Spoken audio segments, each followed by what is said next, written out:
Whoa!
Whoa! Ah, whew.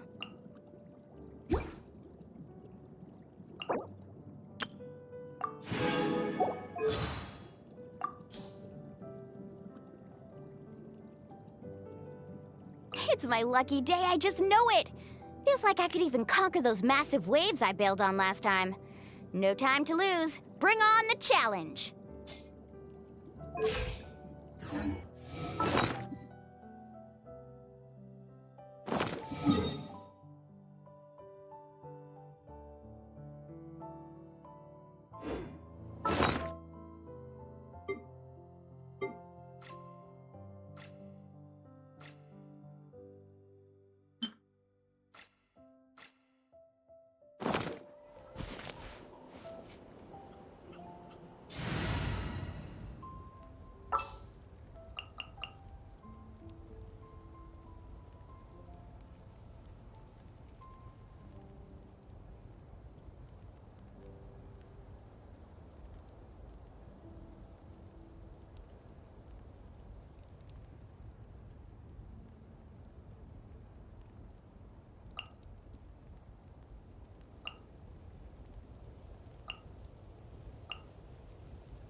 The hunt begins!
Can't handle your drink. Eat this! Buckle up! You're dead meat!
I'll take the lead today.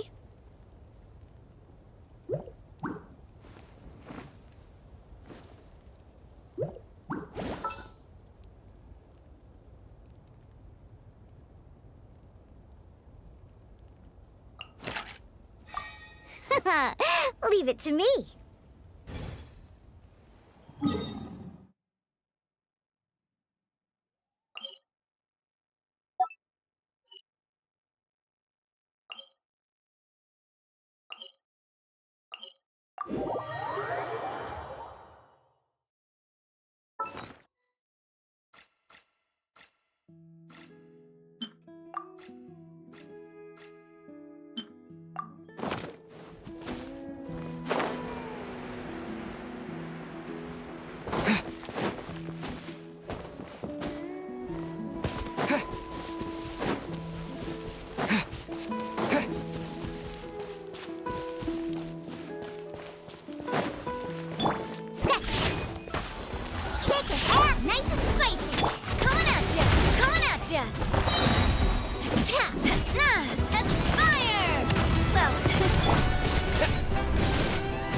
Anything I can help you with?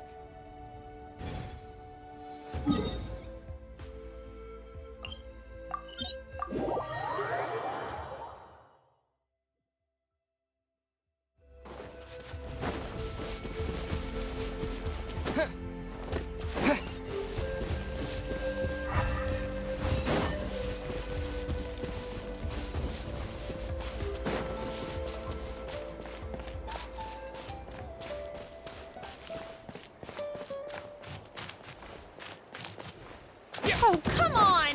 We're having so much fun!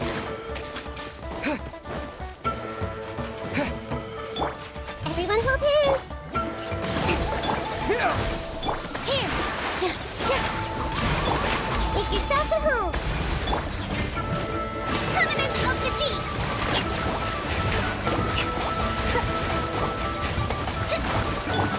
Scatter! Commit it to memory! Hold the line!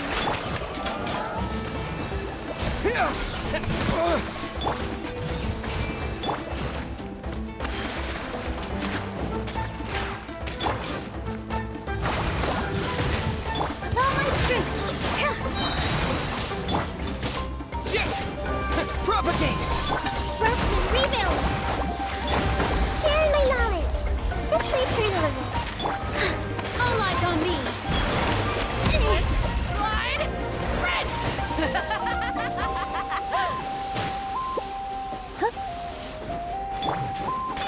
Scatter! Rain of bullets! Here!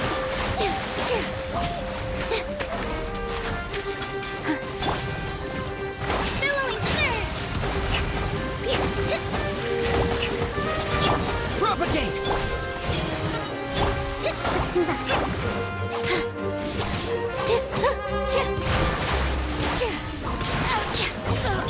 Scatter!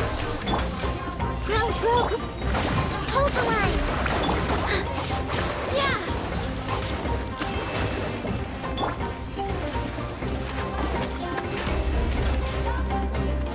Propagate! Slide! Sprint!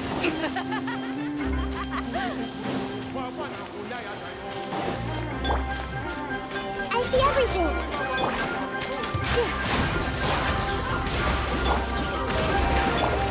The Temple of Wisdom!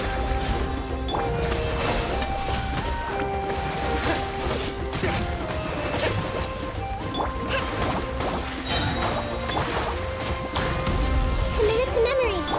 Positions! Germinate!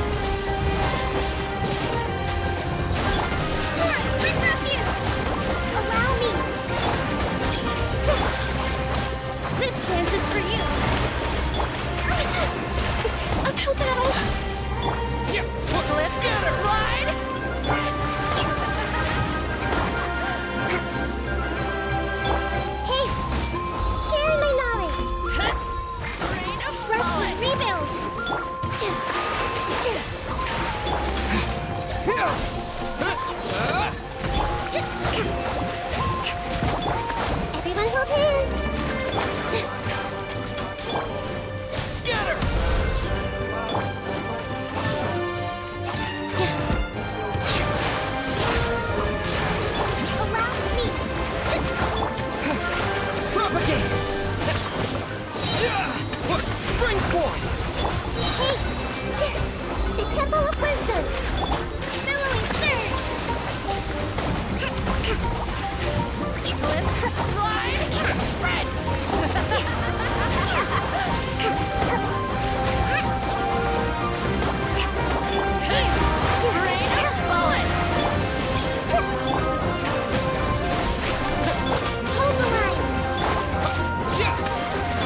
Exterminate! I just wanted to chill.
Whoa, what a lineup! Whoop.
You're early.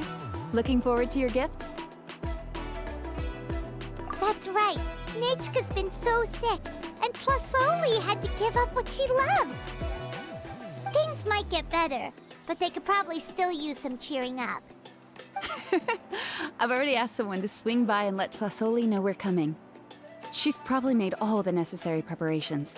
Let's go then. Do you mind watching the story, Mish? I'll be right back.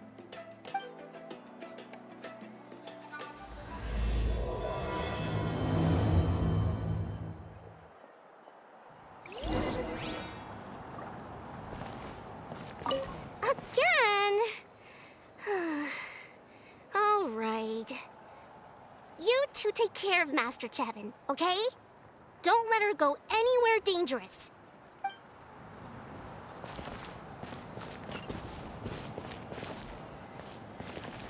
The old tools really are the best.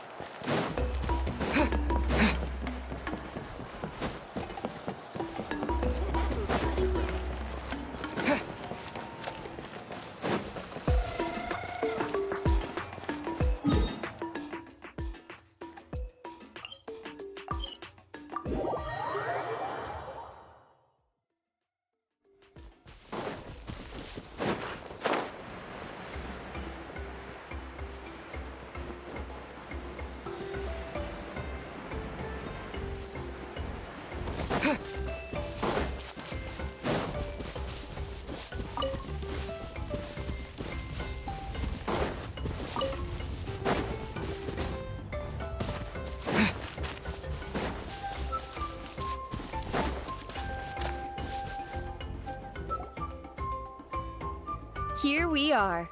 Nice house, right? Give me a sec, I'll go knock. Tlasoli! Open up! They're here! Tlasoli? Are you home? Open the door! That's strange. Huh, the door's locked. But she shouldn't be out at this time of day. Hey, Nechka!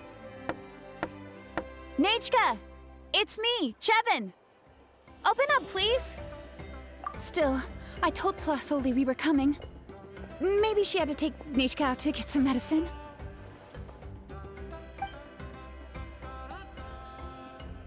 Hey, what's that over there? Looks like a Tapetlasaur nest. That's right. Tlasoli has a Tapetlisaur companion. If I remember right, its name is Iengu? When she was still in the forging business, she'd often have Iengu help with some digging work.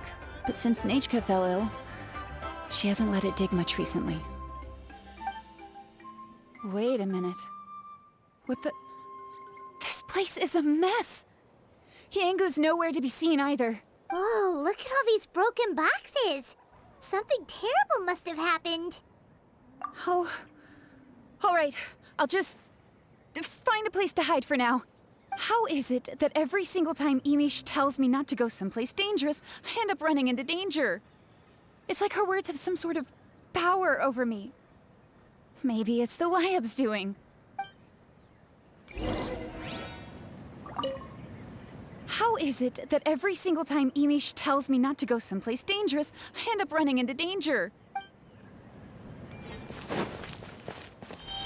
The tracks end at this cliff. Could the Tapetlosaur have climbed up the mountain? Let's head up there and see.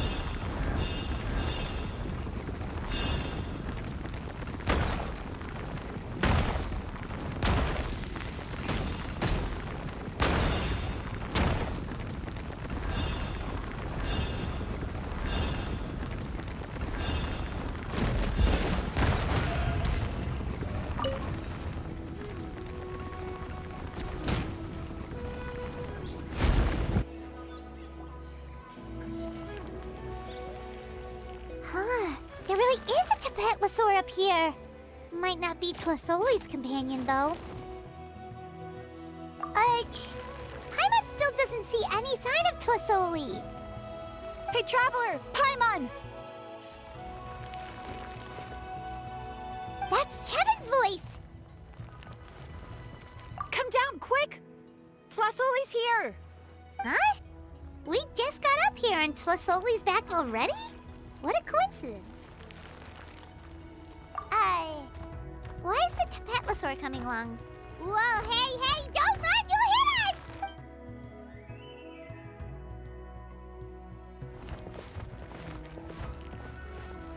Yangu, come here. Are you being naughty again? Oh, that's a good Saurian. Oh, you must be hungry. Sorry. I'll whip up something for you later. All right, run along and play now. I'll come along in a sec. Oh, sorry, you two. I was waiting for you at home when Hka... Well, she snuck out and ran off by herself. She said she just wanted to pick some flowers for our guests, but she ended up getting lost along the way. Luckily, I managed to find her before long. Yeah, Chevin told us she was just starting to get better. She's still very weak. The shock and the cold winds certainly didn't help, so she ended up with a slight fever. I gave her some medicine and now she's in bed. But it's nothing a good night's rest can't fix. That said, she won't be able to meet you today. I'm sorry you came all this way for nothing. Don't worry about it. We know she's still recovering. Chevin told us how serious her illness was. Her health definitely comes first. We were just dropping by to check on her. Yes, and to run away from eating her vegetables. She's a fast one, that's for sure. She jumps over chairs, hides under the table, then runs all around the house. I can hardly catch her. Seeing how she is now, that's already enough. I really couldn't ask for more. Hey, cheer up! This is supposed to be a happy occasion. We do appreciate that she tried to welcome us with flowers. Anyway, Tlasoli, about the thing I was telling you before. Yeah, what did you get us? Well, it's a blaze gem inscription. I made it from the purest ore, so it's almost completely resistant to erosion. The techniques used to make it are all rooted in ancient name forging. Don't say that or the Wyatt might smite me. The process just uses a few of the same techniques and materials. When I first made one, I didn't think it could serve any practical purpose, apart from the erosion resistance and the general aesthetic. But then Chevin suggested using the crystals to make a special kind of ornament. Blaze gem inscriptions made by an ancient name artisan, engraved with words that never fade. Quite the sales pitch, don't you think? Wow, that description really does make it seem special. Tlasoli's blaze gem inscriptions really are special, though. Word of mouth isn't always reliable. As information gets passed along, it becomes incomplete, forgotten, and sometimes even distorted. But the words inscribed on these crystals will stand the test of time. The inscription will never deteriorate, and the meaning will never get twisted. It's the perfect gift for a dear friend or significant other. You could even pass it down to younger generations. Yeah, let's get one! We can engrave our names onto it. Then once we find your sister, she can add her name as well. That way, our names will be together forever! You deserve it. You saved me. And Nechka's birthday present. It's the least I can do to repay you. Chevin, I thought I told you. Don't you start acting shy too, Tlasoli. It's a great gift. I know how much work goes into one of your Blaze Gem inscriptions. Well then, thank you both. I'll have it ready as soon as possible. Then, I'll have you do the inscription yourself. Nechka should be well by then. She'll be very excited to meet you. Whoa, let's not get ahead of ourselves. We don't even know how expensive that would be. You sure we have enough travel funds? Hold on. This isn't part of some scheme to make us spend all of our mora, right? Chevin? You never know. You do look like you have some savings to spare. No, don't listen to that, Traveler. You'll end up losing all your mora. In any case, it's up to you. Oh no, it's the Tapatlasaur again! Quick, someone stop it! Paimon doesn't want to get run over again! Also, if you don't mind, Tlasoli, I'd like you to help me repair my Blaze Gem inscription. I dropped it when I was attacked earlier. The rope and clasp both snapped, so I haven't been wearing it. I tried fixing it myself, but I just couldn't get it to stay. Could you help? Just leave it to me. I'll make it as good as new. Thank you, Chevin, for going all that way and... It was nothing. We all just want Nechka to get better. You're right.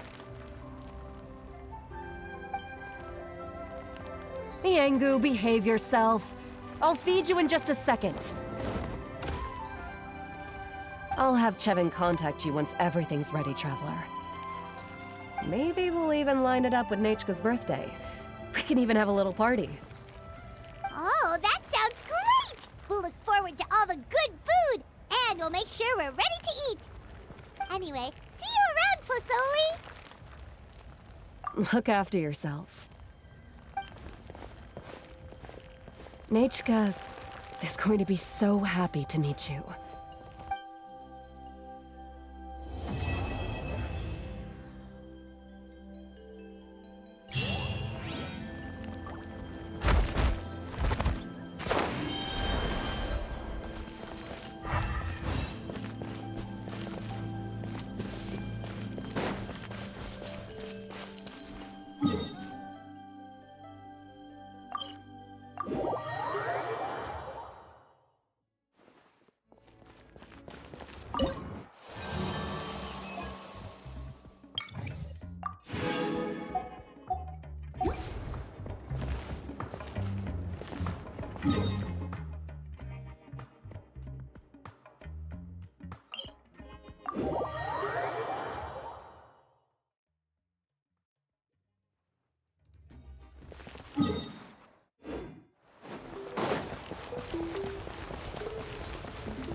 Spring is a harbor for the body and soul.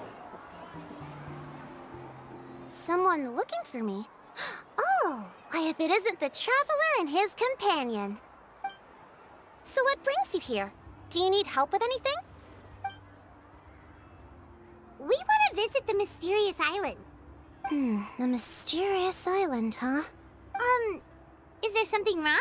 I'm assuming you two are already aware that this island is related to a legend of my people.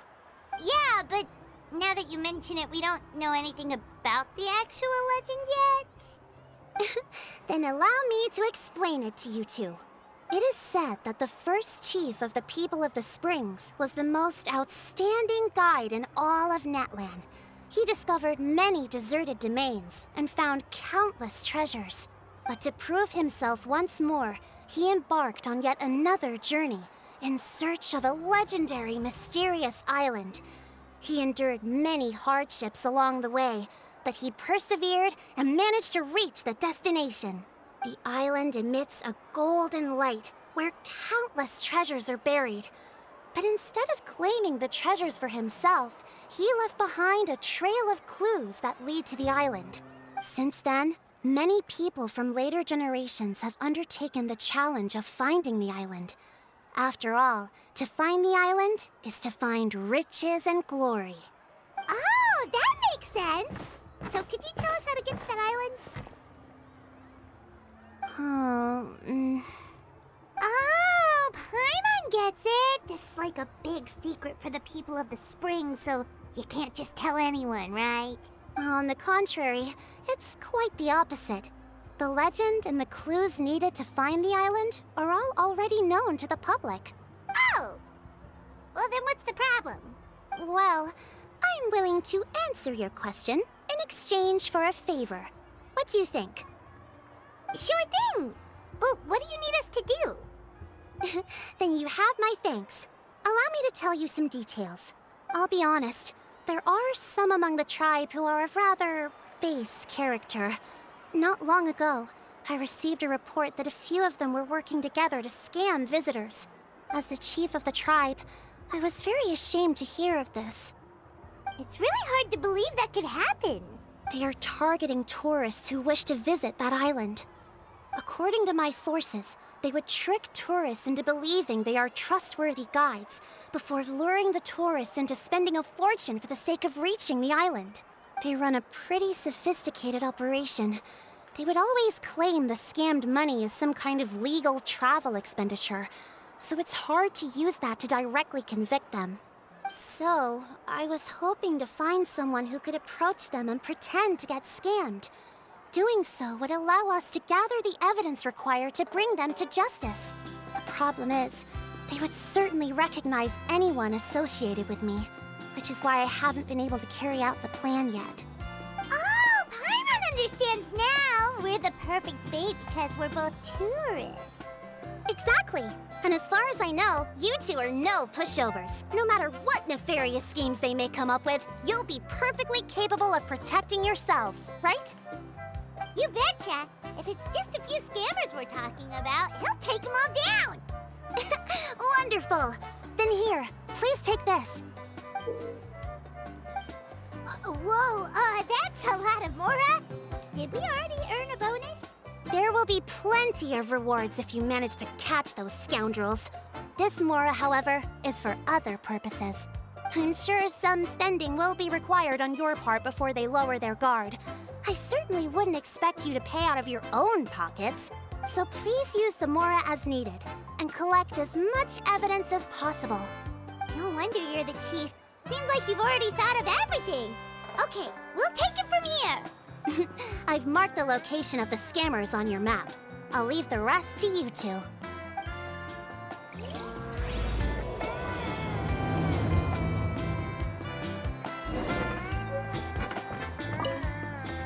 Please remember, we need concrete evidence. I'm counting on you.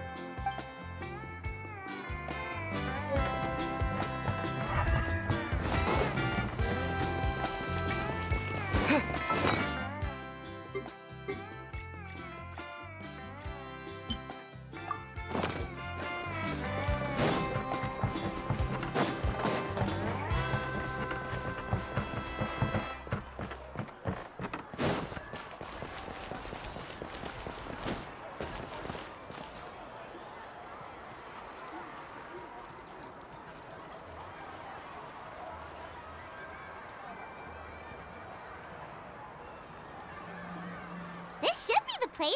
Now let's see if anyone around here looks like a scammer. Oh, right. We should pretend we are innocent tourists with no idea about what's going on. But how should we lure those scammers out? Good idea. Speaking of which, Paimon's dying to know what kind of treasures could be buried on the mysterious island. Wonder if anyone's ever really seen them before. Ah! Are you two visitors from afar looking to visit the mysterious island? Who the... Oh, looks like we managed to lure them out already. Oh, pardon. Is something the matter? I just happened to overhear you two talking about the mysterious island. I assume you two must be tourists, brought here by the legend and looking for the island. Am I right? Hello, Paimon is Paimon, and this is the Traveler. That's right. We were just getting ready to look for that island from the legend. In that case, as a qualified guide, I certainly cannot allow you to embark on such a dangerous journey. Uh-huh.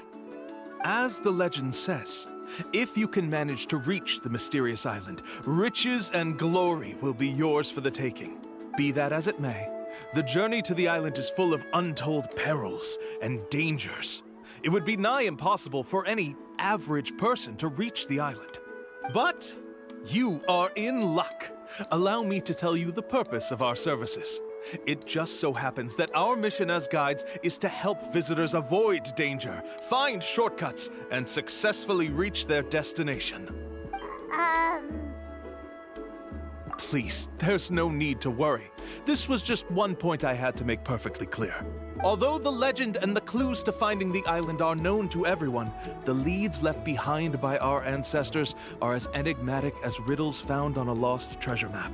Only guides bestowed with the legacy of our ancestors can correctly decipher the clues. Tourists who rashly embark on their own often wind up lost and encounter unnecessary dangers. Huh. He actually sounds pretty convincing. But it seems like fate has brought us together. So, what say you to having me as your guide? So how much will you charge us? Not to worry. I don't intend to charge any fees. So you'd be working for free? For us, people of the Springs, guiding guests to the mysterious island is a great honor in and of itself, worth more than any amount of mora. Smooth. Paimon almost wants to believe him. All right, thank you. Then please, guide us onward. Of course. Please, follow me.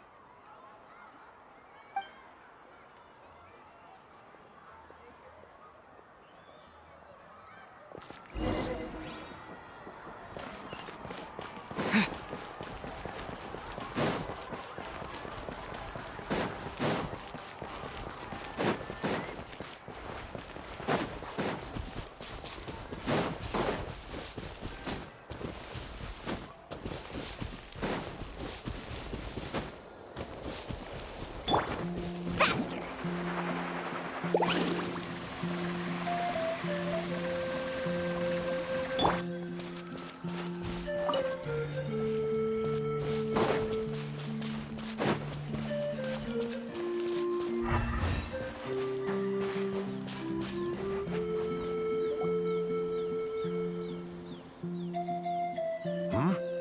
Are you two here to take pictures with the Koholosaurs?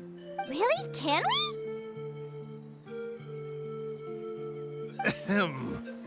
Huh? Oh, you two must be here to seek insight from Aether, right? Ata? Insight? Shh, not so loud. Openly saying their name in such a manner will only cause them to loathe you. I apologize for not explaining earlier. As you can see, Aether is the elder Koholosaur my senior here is responsible to serve. Aether is highly respected among the tribe and is far more knowledgeable than other Koholosaurs. They say that Aether has actually visited the mysterious island before. Therefore, we must rely on Aether's insight to know how to get there. Really? But how do we do that? Can a Koholosaurus elder talk? You need only slowly approach Aether. Once Aether has confirmed your scent, they will provide their wise insight. In the language of the Koholosaurs, of course. But no need to worry. The ability to interpret this language is one of the basic skills required of a guide from the people of the Springs. I can understand Aether's instructions and will lead you on the journey ahead. All right, then let's give it a try. That'll be 10,000 mora per person. In order for Aether to give us insight, they must recall their past, which can be extremely taxing for a Koholosaur. Costs to maintain their health can be quite high, you know. I'm sorry. Such expenses may arise in the process of finding our way, but as long as we reach the mysterious island, these costs will be quite trivial in the end. There you have it. Paimon knew there was no such thing as a free lunch. Oh, Paimon has an idea. She bets they've just made up all that stuff about the talking Kaholasaur.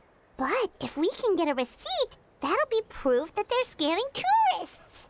With that kind of evidence, there'll be no doubt they're guilty.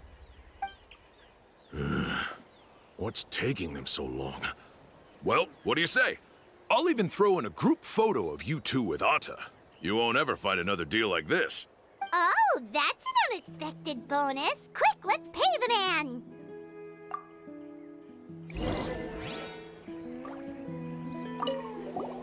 Remember, approach them slowly. You don't want to scare Aether. Don't worry. I will help interpret Aether's insights.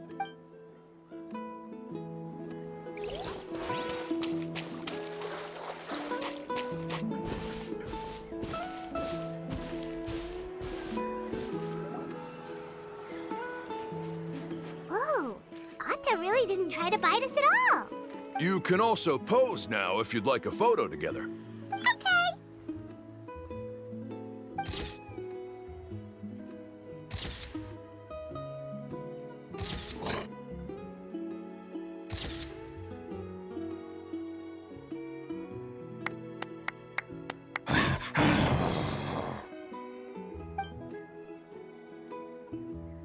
Oh, Aether is already speaking? Let me listen to what they have to say.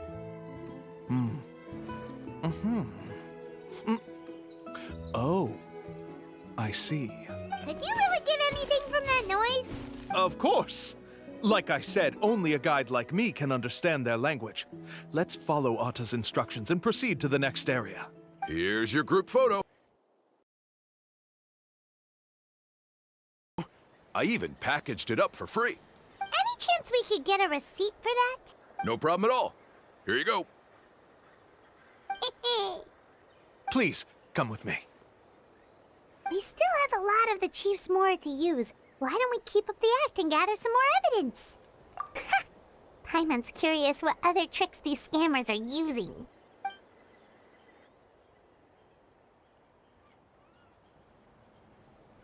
These guys are going way too far. He keeps coming up with some far-fetched reasons to make us pay for everything.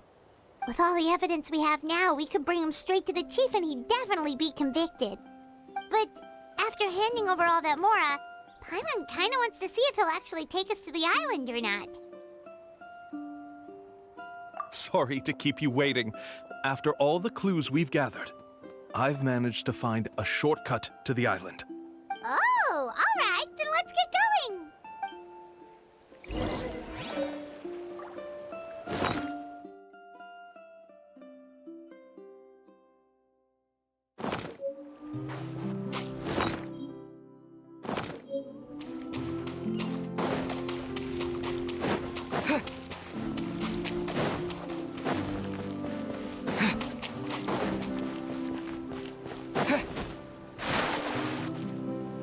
This is the spot. The trails of sunlight will guide the way. Once you cross the rushing water, the light of the setting sun shall reveal everything. Aether's insights have already pointed us to the destination. It's just on the opposite bank. You mean we're almost there? Huh. But there wasn't even anything exciting about this journey. As I said before, this is a shortcut. If I took you on some arduous path after all the Mora you spent, that wouldn't make me look like a good guide, don't you think? Anyway, there's no time to lose. We need to get there before sunset.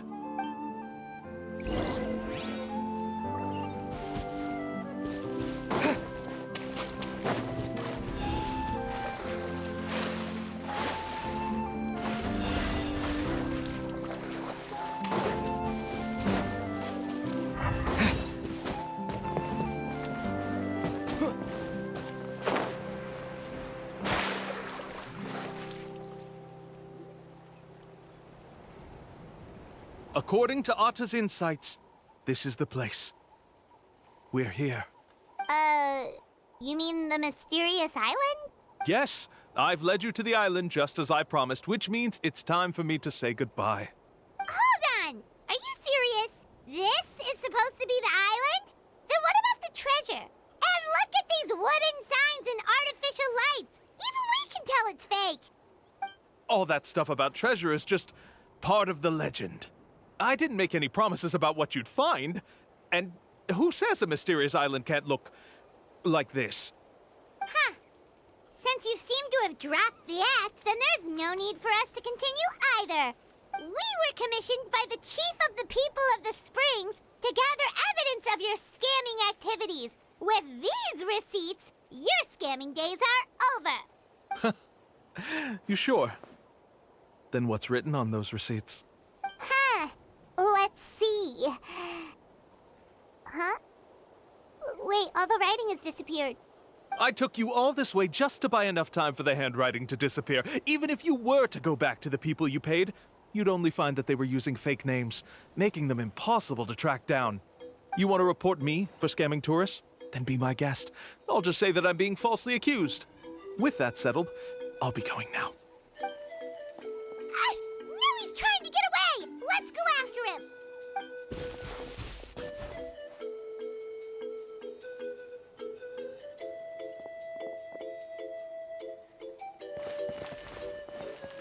It's the chief! What's the chief doing here? I had dispatched others to secretly trail you. Thanks to you, we can finally convict him of scamming people. Convict me? How? They don't have any evidence against me. Even as the chief, you can't just level accusations without any evidence, right? Sorry to say it, but he got us. We lost all the evidence we had. Not to worry. Let's search him first. Hey, what are you doing? Keep your hands off me! That's my Mora! Yes, I see the mark. Looks like you already split the Mora before you let them here. What do you mean? The Mora that the Traveler and Paimon were using today were all provided by me. They all have a special mark on them. You... So, there must be an explanation why the Mora that should have been theirs ended up in your hands, right? There are no receipts to prove that any transactions took place, and you yourself just denied that there was a scam. So did you then take the Mora from them by force?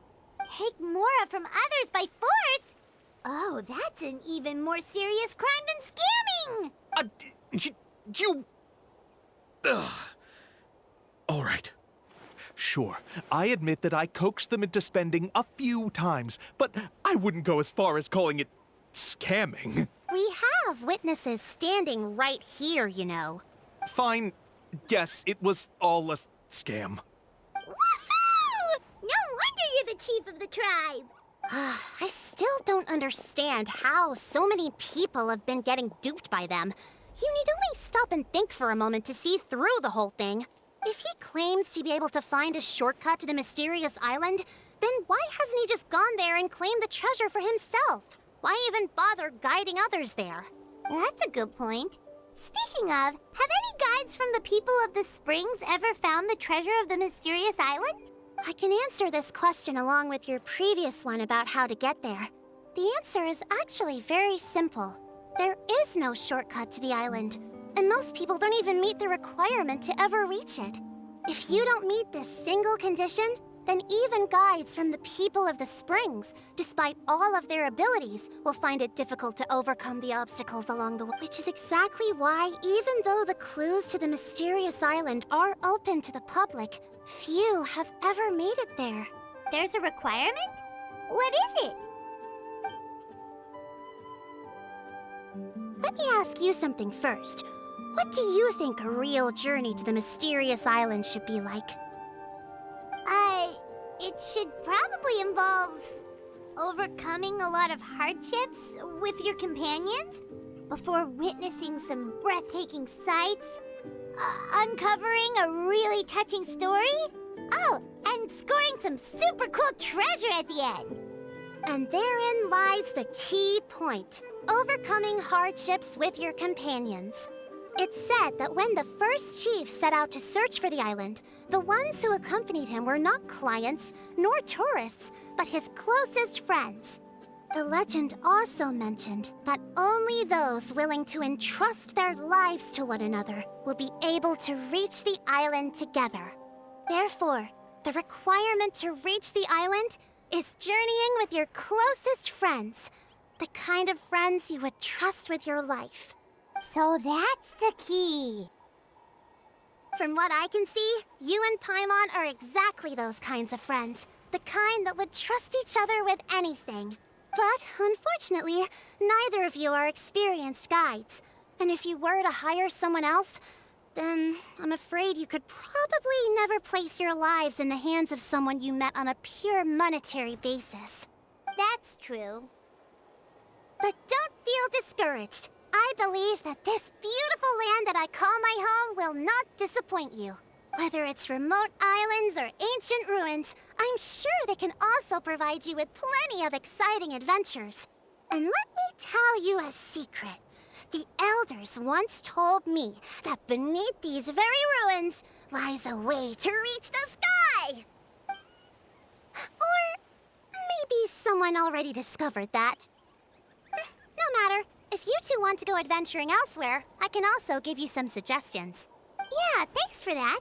But knowing us, we don't give up so easily even when a place is supposedly impossible to visit. Oh, I can understand. I won't stop you if you're still interested in finding the island. I just recommend finding a guide first who you could trust with your lives. A guide we could trust with our lives? Oh, who knows when we'll meet someone like that around here? Oh, we could go find Mualani! It appears you've already made up your minds. Then I'll be taking my leave. My assistants will pay you for all your help. Thanks again. Okay, bye-bye!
Are you here to help find the baby Saurians? And I'm Toba. You must be the helpers that we've been waiting for. It's nice to meet you too, but we're just passing through. Oh, but Uncle Sanka said he was gonna send some of his friends over to help us. You sure he didn't mean you? Yeah, sorry. Whatever this is about, it sounds like you've got the wrong end of the stick. Wrong end of the stick? Darn it! We've been tricked, Huni. I should have known that Glasses Guy was a con artist. What are we supposed to do about the baby Saurians now? Time's running out. It's okay, Huni. Don't worry. Why don't you tell us what happened with these baby Saurians, huh? There's been a lot of unrest in the tribe lately, and my dad's Saurian got injured. Her name's Nana, and she has 3 little babies. After what happened to Nana, her babies were so scared that they ran off and hid. I'm really worried about them, so I decided to go look for them. If Nana Where's your dad, Saurian? Why isn't he the one looking for them? My dad's one of the elders, so he's busy getting ready for Turnfire Night. It's a really important ceremony. More important than this, anyway. I'm not supposed to be out here either, but I snuck out without telling him.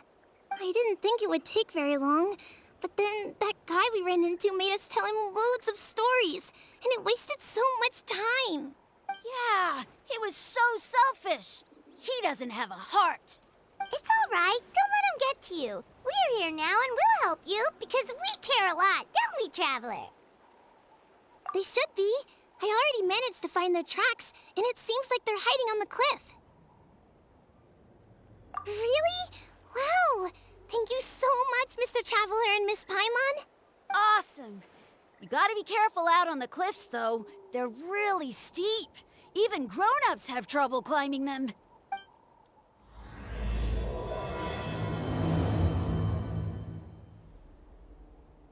Goody said the baby Saurians are on the cliff, so let's find a way up.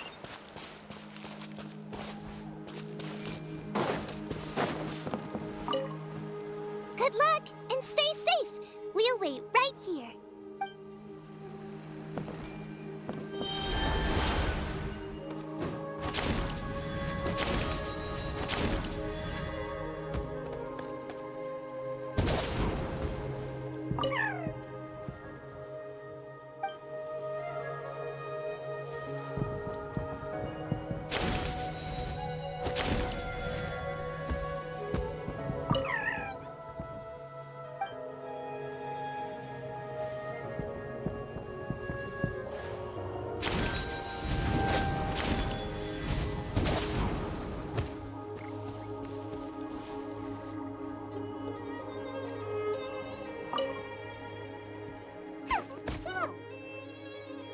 We found them!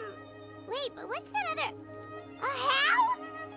Well, if it isn't the gruesome twosome who wormed their way into our servant circle of friends.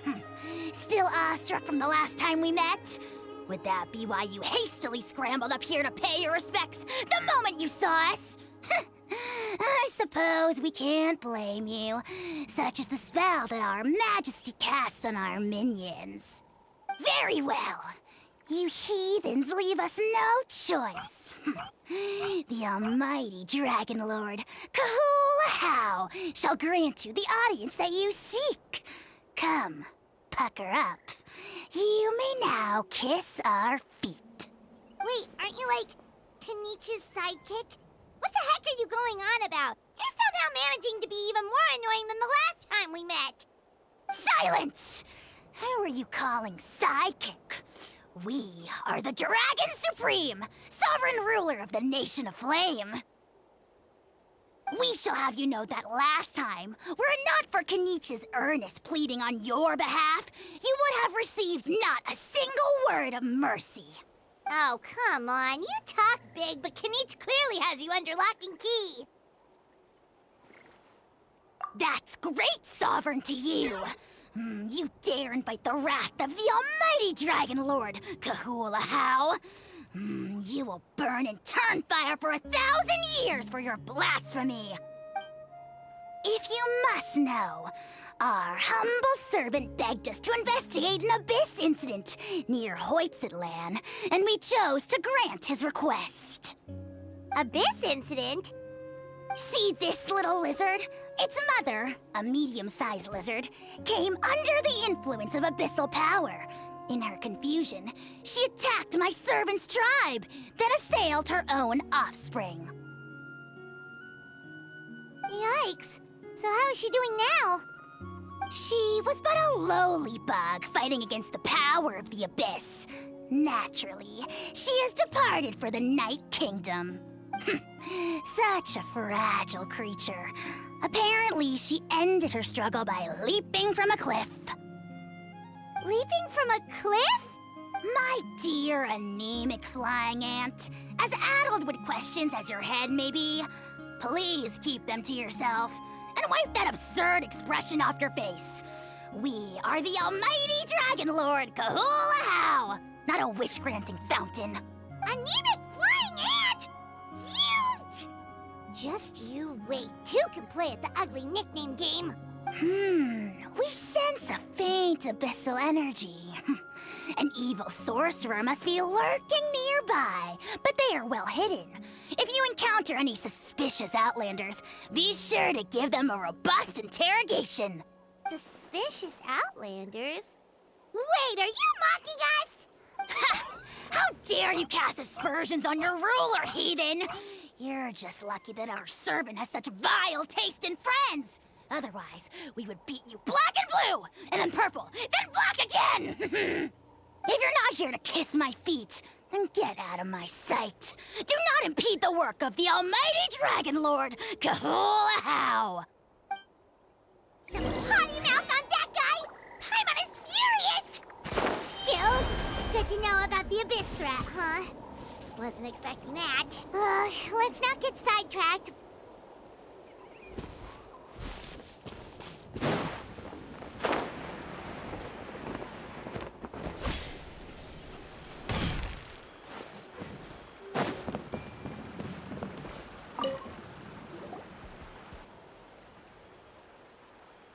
Wow, you're back already? That was so fast. I'm so glad that the babies are all right. Thank you both so much. Now we can finally go home and stop worrying about them. You're welcome. Piece of cake! You're not from Natlan, right? Because your clothes look different than ours. Hey, you must be tired after all that climbing. You should come take a rest at my house. Yeah, please come. I promise you'll get a big Scions of the Canopy welcome. We love having guests, and you're really nice people. Not like Glasses Guy. By the sound of it, Glasses Guy wasn't from Natlan either, right? Uh-huh. Well, his clothes sure weren't. You know what? Now that I think about it, there was something really fishy about him. Really? Maybe he was the suspicious outlander that Ahau mentioned. Sure, if you're interested. Oh, let me think. How did the conversation go again? Oh, please, mister. I've told you so many stories already. When are you gonna help me find the baby Saurians? Just one more story. One more, I swear.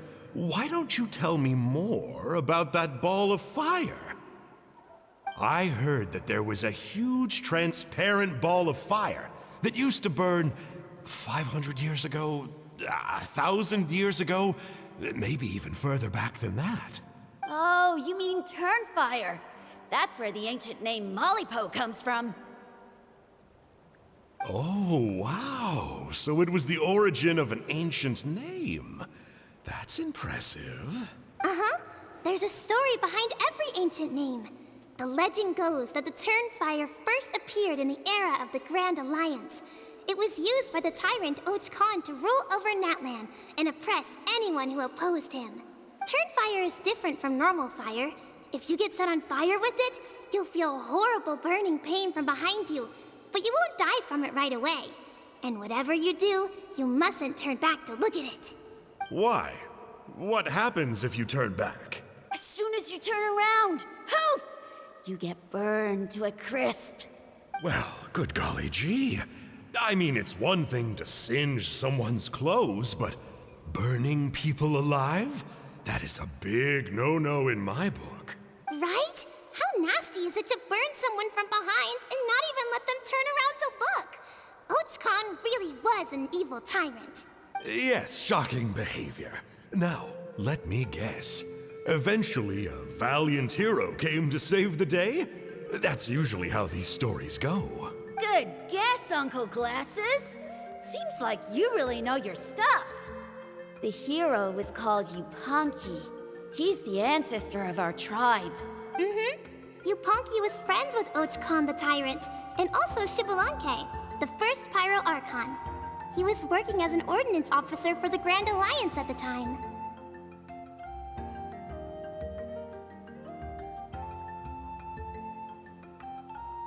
He didn't like how Khan was such a cruel tyrant, so he stole the Turnfire and threw it at the Khan's army. The soldiers couldn't defend against it, and they all got turned to ash. And that's how our ancestors set our people free. But just as he was about to leave the city, he thought he heard Och Khan calling out to him from behind. It caught him off guard, and he turned around to look. But Och Khan wasn't there. All he saw was a city burned black, an army in ruins, and giant flames reaching up into the sky. A split second later, the flames he saw burst out from inside his eyes and swallowed him up. All it took was a single glance. As soon as he looked back, he was burned to a crisp. The question is, was this the price he paid for stealing the Turnfire, or the price of turning back? Nobody knows the answer. But the fire that consumed Yupanqui burned more fiercely than any other. It burned for 100 days until it burned a hole right through the ley lines. And then, the flame dropped into the deathly dark Night Kingdom, where it still burns to this day. The grown-ups say that it lights up the path that leads to the next life. But for the dead to be reborn, they have to accept the flames and be purified by the fire first. It's like a final look back at your life, where you have to answer for everything you did.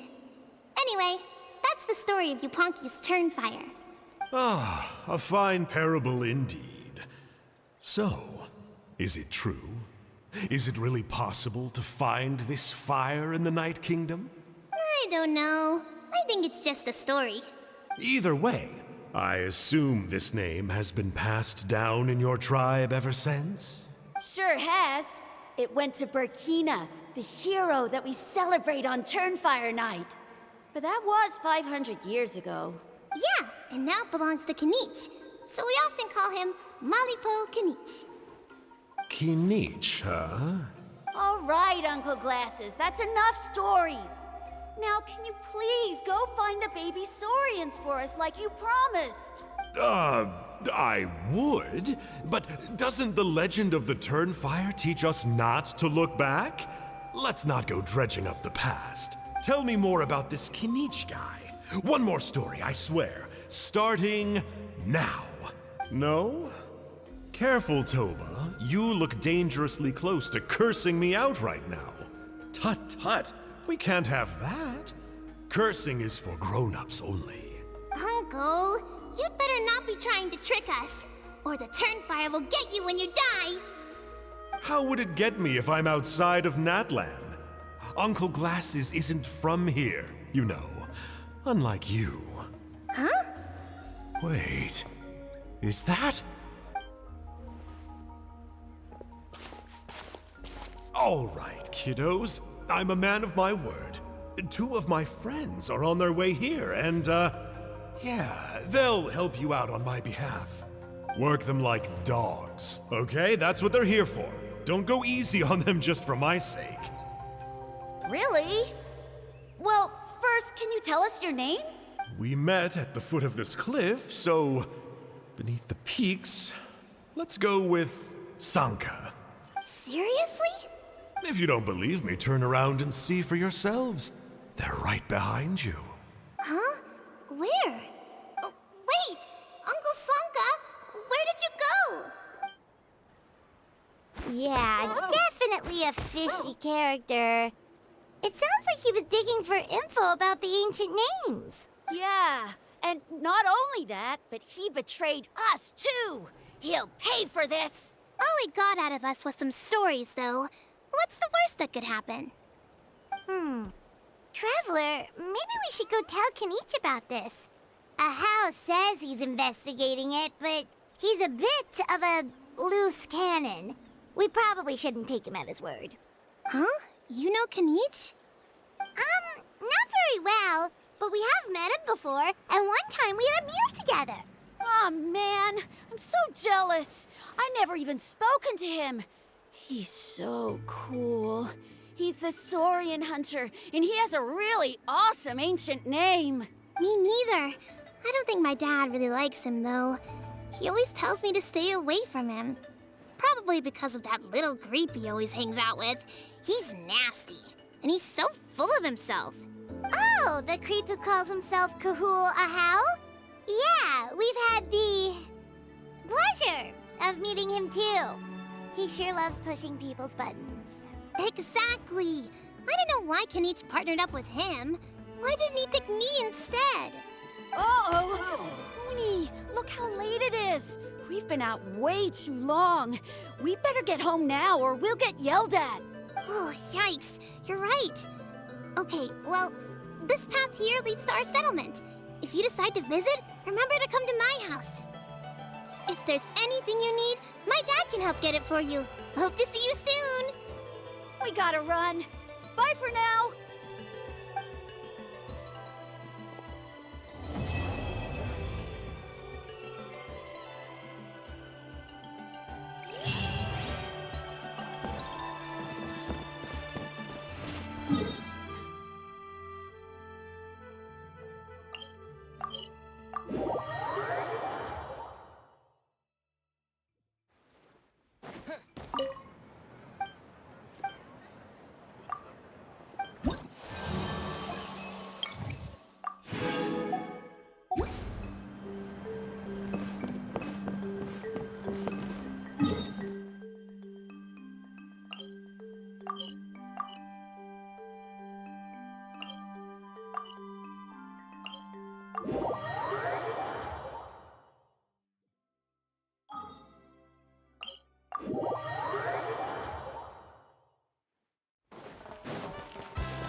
Oni, what were you thinking, going out by yourself?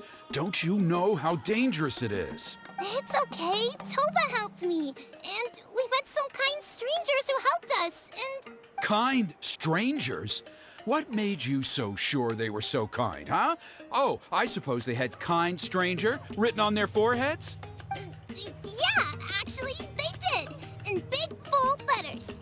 Don't talk back to me. The Mountain King problem still hasn't been solved. What would I do if I lost you too? No dinner for you tonight. They were good people, Dad. Dinner or no dinner. Hello again, Huni. It's Miss Paimon and Mr. Traveler! Dad, it's them! They're the ones who helped me! And I promised we'd take care of them if they came to visit. Oh, so you're the kind strangers. Well, I'm Trinidad. Apparently, you helped my daughter today, so if there's anything you need, just ask. As an elder of the Scions of the Canopy, I've got some influence around here. Now, I trust that you're sensible people who know better than to take advantage of their host's generosity. Yep, just helping a neighbor. We're not looking for anything in return. Oh? Well, let's hope so. Dad, please!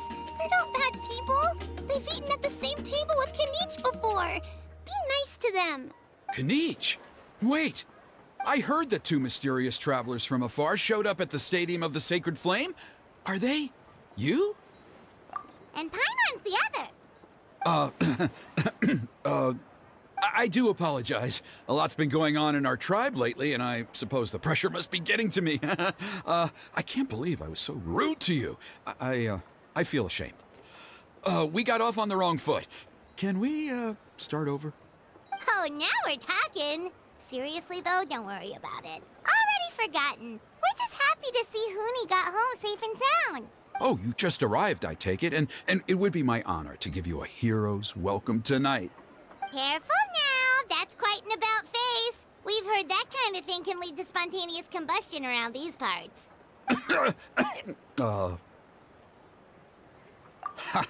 My dear traveler, you are very perceptive indeed.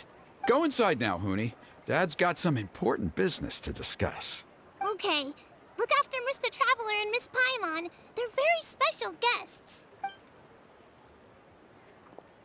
Well, we'll hear you out, but we can't make any promises that we'll be able to help. Well, this is a matter of utmost importance. Please, allow me to explain. For many years, our tribe has celebrated the Turnfire Night. It is a traditional ceremony among the Scions of the Canopy in which we remember our ancestor, Burkina, and his companion, Kangamato, the Mountain King. Burkina was a hero who bore the ancient name Malipo, and Kangamato was a powerful Yumkasor warrior. Together, they fought against the Abyss.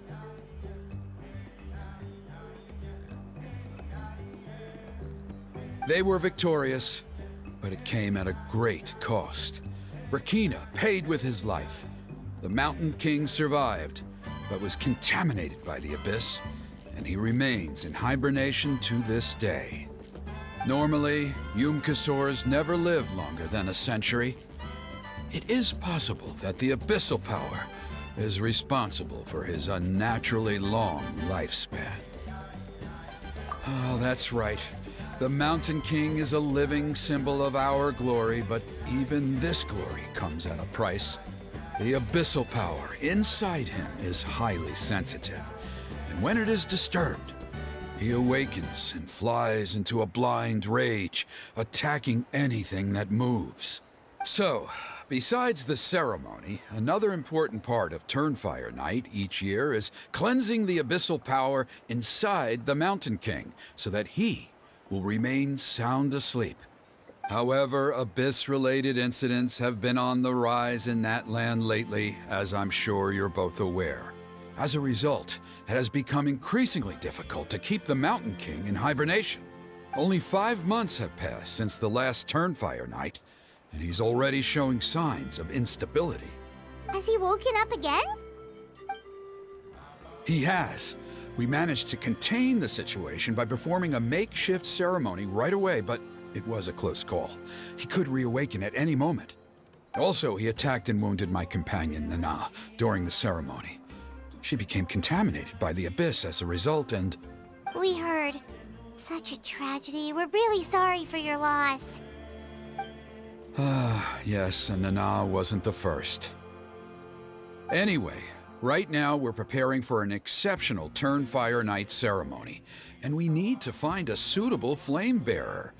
From what I've heard about your adventures, I believe you would be perfect for the role. Of course. Plus, he's a bona fide hero who inherited the Malipo name. Oh, you mean Kinich? Yes, he's the one. A hero, worth his weight in gold. And unfortunately for us, he's all too aware of that. No prizes for guessing what he said when I asked him to host a Turnfire Night outside of the annual schedule. An exceptional ceremony? Oh, I'll have to charge an exceptional price. I swear, no other concept exists in that boy's brain. I'm not the one to usually talk about people behind their backs, but I'm convinced the Wyab got hit on the head and took a wrong turn the day it chose to give that ancient name to him. I mean, have you ever heard of a hero whose mantra is, "What's your asking price?" Oh, and don't get me started on that insufferable Ahau he hangs around with. Thinks he's God's gift to mankind. Pompous fool. Yeah, Paimon has to agree on that last part. Anyway, the fact is, the ceremony can just as easily be done without him as long as we can find someone else. And besides, you two seem like much better candidates. So, what do you think? Well, there's only a few days left before the ceremony. We can't afford to waste what little time we have on negotiating with him.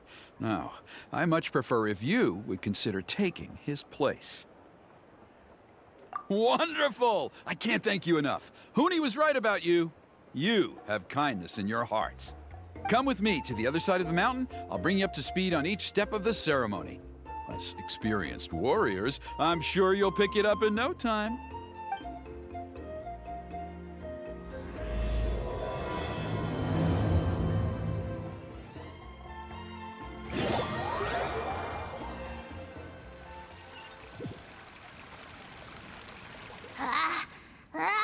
Achoo! First dares insult the great Kahula How behind his back? Oh, great Kahul Ahau, bless you. Shut your filthy mouth, worm of the abyss! Your putrid words defile the air we breathe. You make the almighty Dragon Lord, Kahula How, sick to the stomach! Speaking as a member of the Abyss Order, that's music to my ears. Exactly the kind of reaction we're going for. But on a personal level, I gotta say, it's pretty hurtful.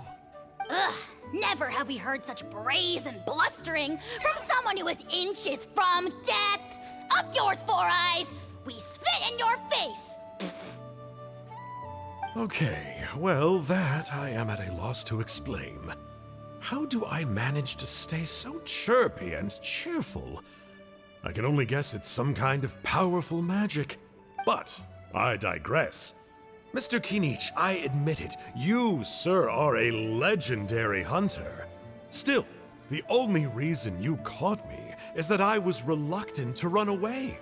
You see, I'm very interested in the lore of your tribe. Kay? Is that it? Kay? Aren't you intrigued to know what it is about you guys that prompted a visit from the Abyss? It's the extreme sports! The other day, I narrowly avoided getting hit by a very brave soul who just leaped off a cliff. I think you call it bungee jumping? Anyway, I was very impressed. That is what I call embracing the spirit of adventure.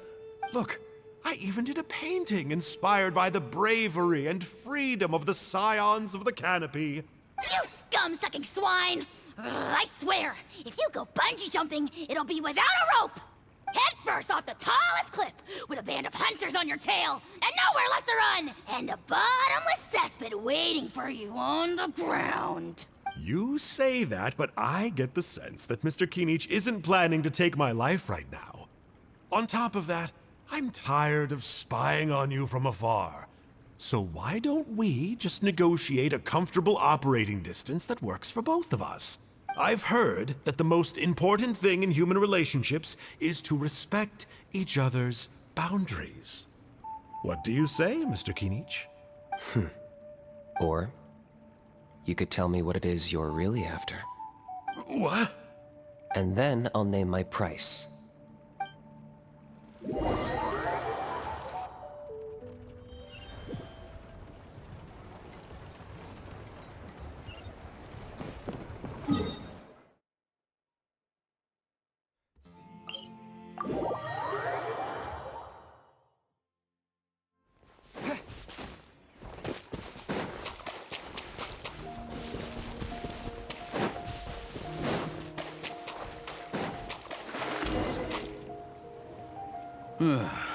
The Abyss contamination is back. No surprises there. No doubt that explains the Mountain King's recent activity. See those torches over there? Those are the Sacred Flame offshoots that we requested from the Stadium of the Sacred Flame. They contain the power of the Pyro Archon. Are you saying that the Sacred Flame and the Turnfire are the same thing? Well, for ceremonial purposes, at least. Sending someone to the Night Kingdom to retrieve the legendary Turnfire isn't exactly an option. More to the point, though, the Sacred Flame is able to burn away abyssal filth, so that's why we use it in the ceremony. Gotcha! So basically, we just need to clean up the filth with the Sacred Flame. Well, that's one part of it, yes, but the complete ceremony is a bit more complicated than that. First, the flame bearer must collect a kindling of the sacred flame from the starting point, then use a grappling hook to fly up into the sky and light each of the sacred flame pillars. Then, they must go down into the canyon, all the way into the cave where the Mountain King slumbers, lighting braziers and the final altar along the way. The most skilled flame bearers can accomplish all of this without touching the ground once. As much as I hate to admit it, Kinich is capable of this. Wow! He can do all that flying without ever falling to the ground? Well, of course Paimon can. It'd be much harder for you guys. Well, don't worry. It's not a requirement of the ceremony. You're allowed to touch the ground. The only thing you're not allowed to do is turn back. The flame bearer must always keep moving forward. You can't skip a pillar, then come back to it after lighting the next one. To do so would be to disrespect our ancestors.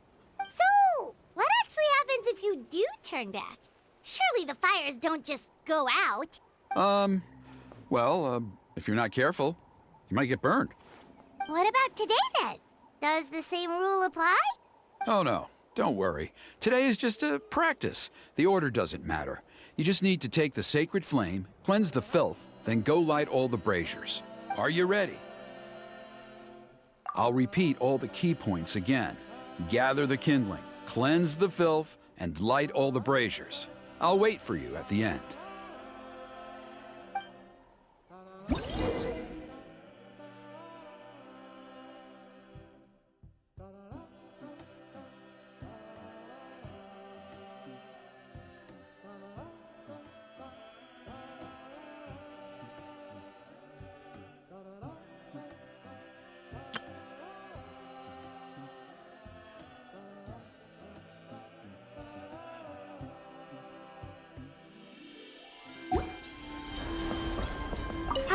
Let's use this kindling to complete our mission.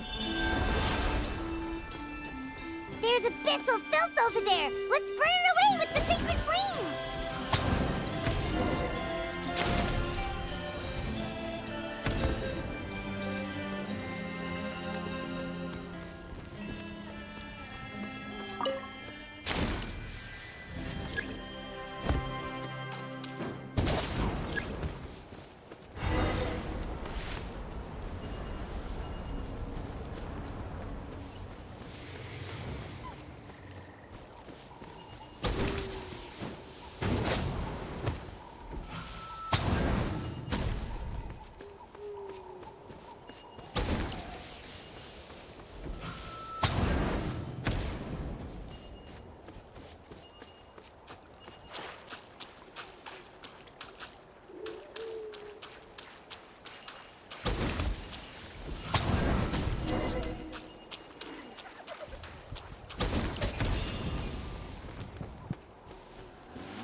Should be all the braziers. Let's regroup with Trinidad.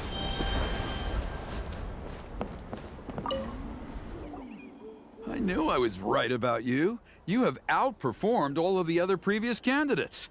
If there was an ancient name for outstanding flame bearers, I'm sure the Wyab would consider you for the honor. Yeah, although it would probably take Paimon quite a bit longer. All right, now there's still a few days left until the ceremony, and I should probably get back so I can inform the chief and the other elders that I have found the flame bearer we need. Oh, you mean they've still got to sign off on it?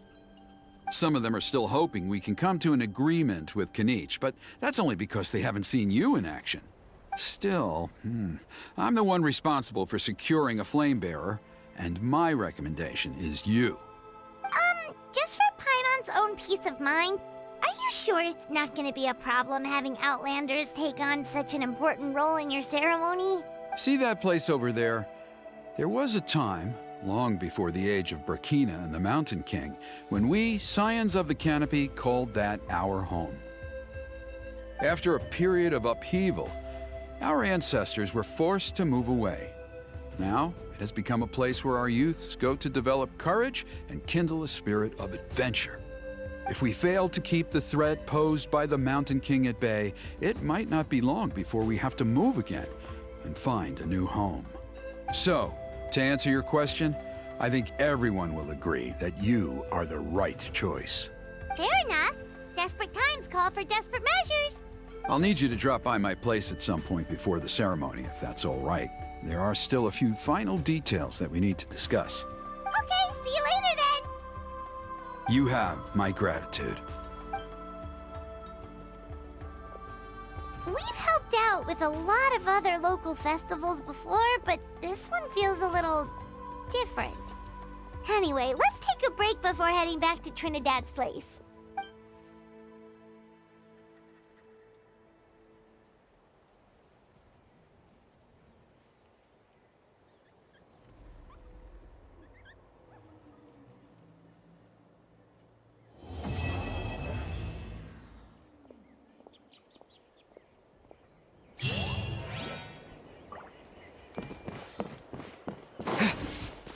Got something you want? All right, you asked for it.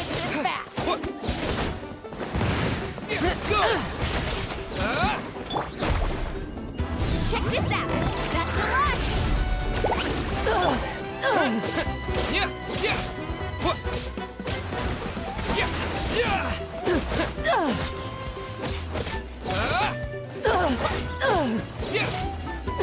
Yeah. Water jet.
Sorry, we don't carry any black swimming floaters here.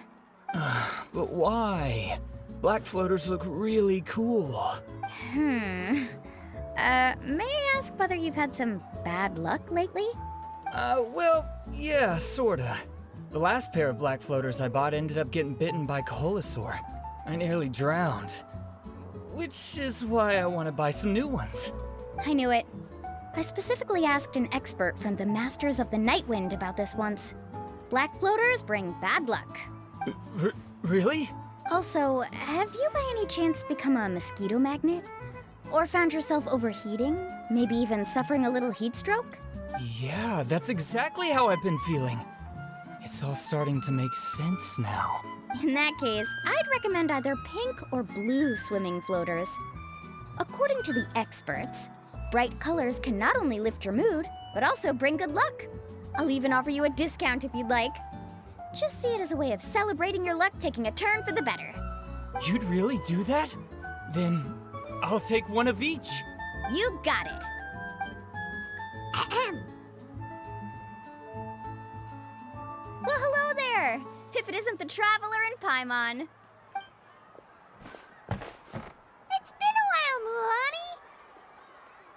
Was all that stuff you were saying just now really true?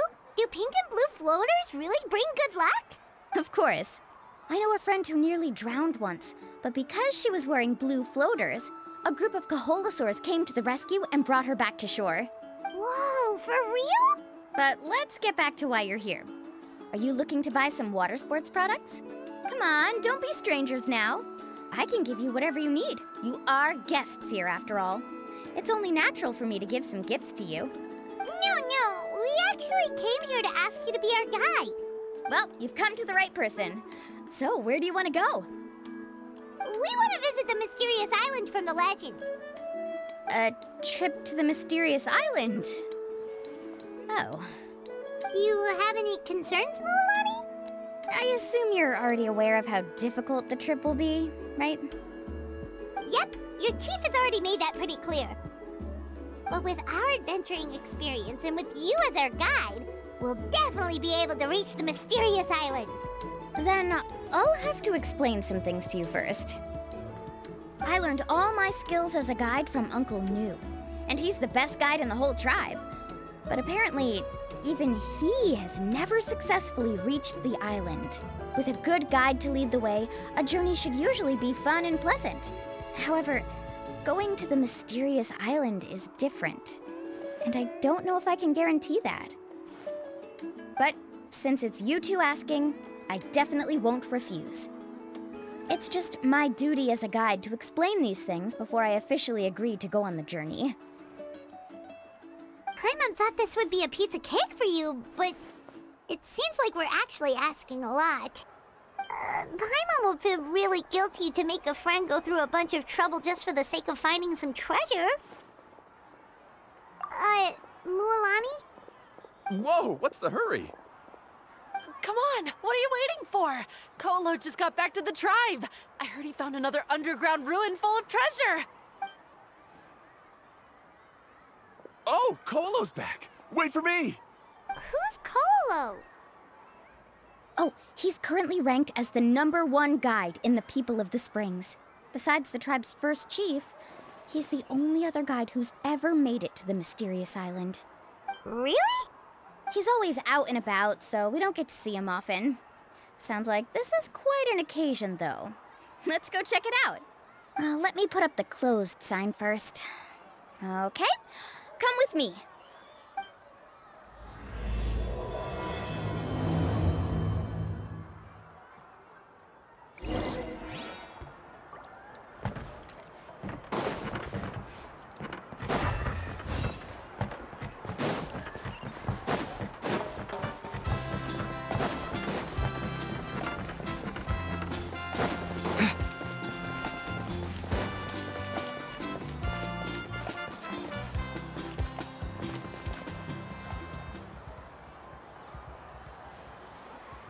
The crystals you asked for can only be found in caverns deeper than 500 meters underground. Here, have a look for yourself.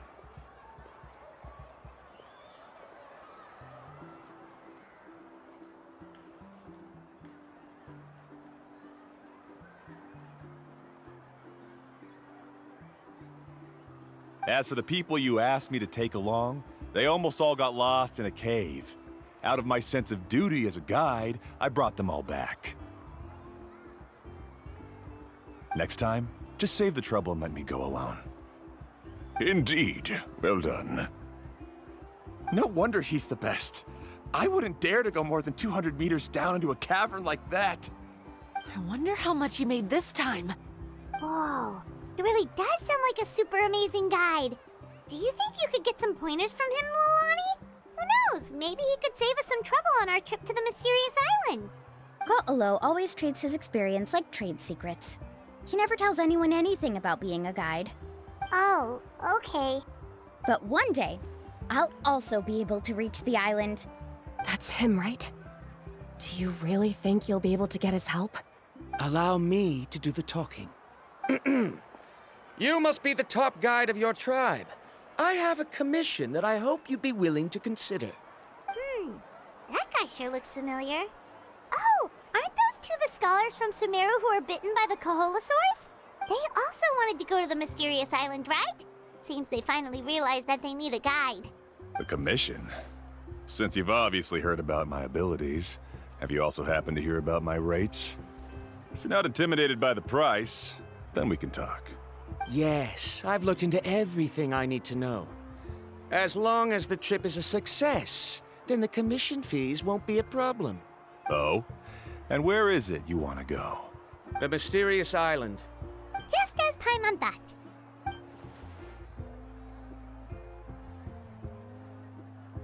But first, please don't misunderstand. I'm no tourist. I wish to visit the real place. You hear that? He wants to go to the island. In that case, Ko'olo's the only one for the job. But the journey to the island requires a lot more than just a guide, right? Since you want to visit the real mysterious island, then I'm sure you've also heard about the requirement for our trip, right? Yes, I know. According to the legend, only those who are willing to entrust their lives to one another will be able to reach the island together. I must reach that island, even if that means putting my life in someone else's hands. I have made up my mind. Don't waste your words on me. The way I see it, the requirement is just a way to weed out those who do not have the skills to reach the island by themselves. You say you'd put your life in somebody else's hands? Ridiculous. Even if someone were to trust me with their life, they'd just be another burden. Let's look at it the other way around. Why would I place my life in the hands of someone whose abilities are far below mine? That is what the legend is really hinting at here. Many guides in the tribe have received commissions like this, only to end up bogged down by their incompetent clients long before reaching the destination. How do you think I reached the mysterious island? I made it because I chose to go alone. Well, I'm different. I'm no ordinary tourist. That doesn't make much of a difference to me. You'll give up halfway at best, which is a waste of my time. And a waste of your commission fees. I can tell you're just looking to explore something new. If that's the case, then you can find another guide in the tribe. For example... new student, over there. What's up with that guy's attitude? Paimon takes back everything nice she said about him. I have things to do now. Goodbye. Hold on, Ko'olo. What's wrong? I'm only introducing a potential client to you because I know you're a teacher. In fact, I'd say it's quite the opportunity. Never mind that for now. I don't agree with your views on the island. Uncle New taught me that... I know. You're just the same as him. You both obviously hope to prove yourselves, but still think that you have to follow the legend to the letter. Waiting for a cumbersome client to find you before even trying to set off. Mualani? The rare ores I brought back are proof that I've been to the island. But as for New, where's his proof? Why don't you wait until he's actually found the island before you start using his views to refute me?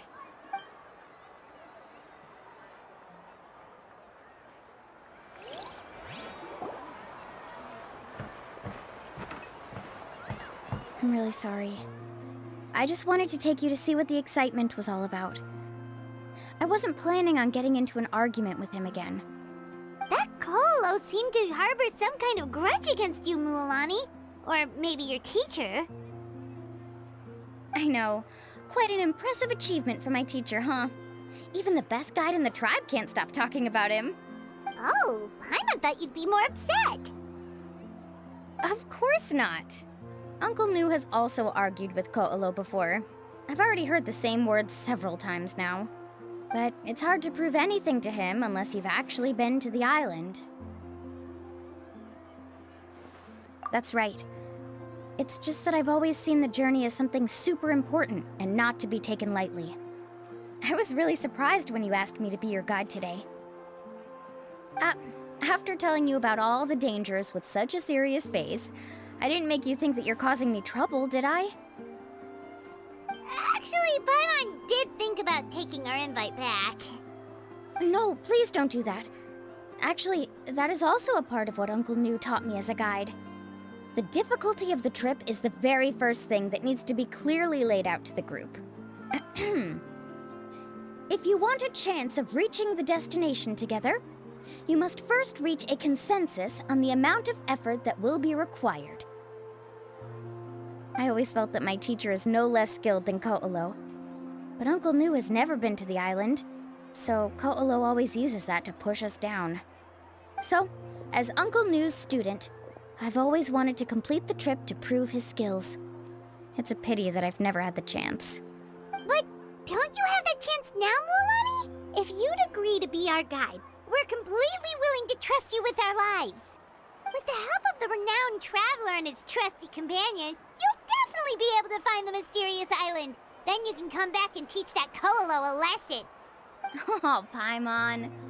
Come on, bring it in.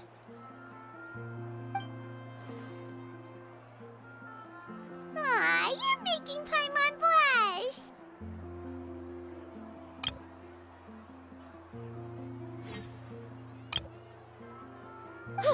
Alrighty then. If we're gonna go, we should start preparing right away.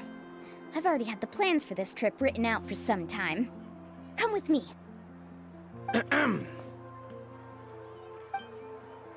Oh, it's that scholar guy. Paimon almost forgot he was still here. Scholar guy? My name is Varamdra. Please use it.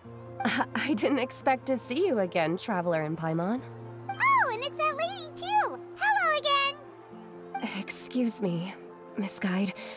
Since we've been referred to you, would it be okay for us to join your journey? I'm Mualani. Just call me by my name. As for whether or not you can come along, I'm sure you've already heard the requirements.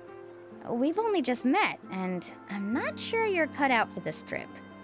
The path to the mysterious island is a grueling one. Oh.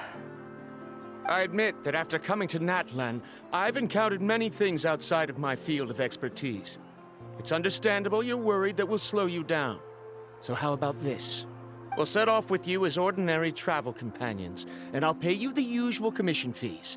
But we won't officially be your clients. In other words, you needn't shoulder the responsibility of being our guide. And even if something were to happen to us, your reputation as a guide won't be tarnished as a result. How does that sound? If you accompany us, then you are a member of the team. I could never agree to such a careless deal. Oh, don't tell me you think I'm the same kind of person as Ko'olo. So you still refuse? Fine. Kariel, put the more for the return trip in your backpack. Without a guide, the road ahead may be dangerous, so please don't follow me. Varamdra? Now he wants to go alone? Why is this guy so obsessed with that island? Wait! Please don't do this in front of a guide.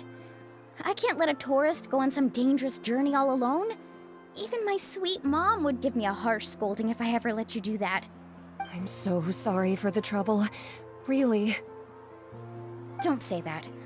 Although it'd be inappropriate to bring along two strangers I just met, there is another solution. How about this? Let's meet up tomorrow morning at the monument near the tribe's southeastern slope. I'll see you there. So you've decided to accept my offer? No. My plan is to use some of our time together to turn you from strangers into friends. The kind we can trust with our lives. That's your plan? Very well, then. Wonderful. On behalf of both Varamdra and I, thank you so much.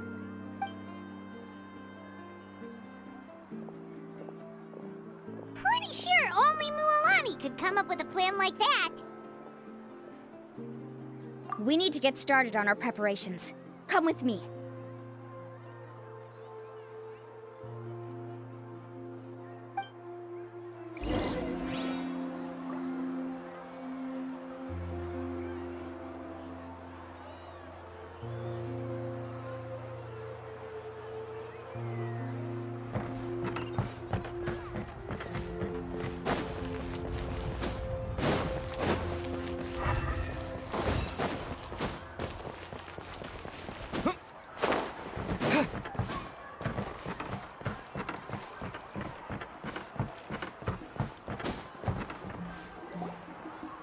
Laffa. I've got some business for you.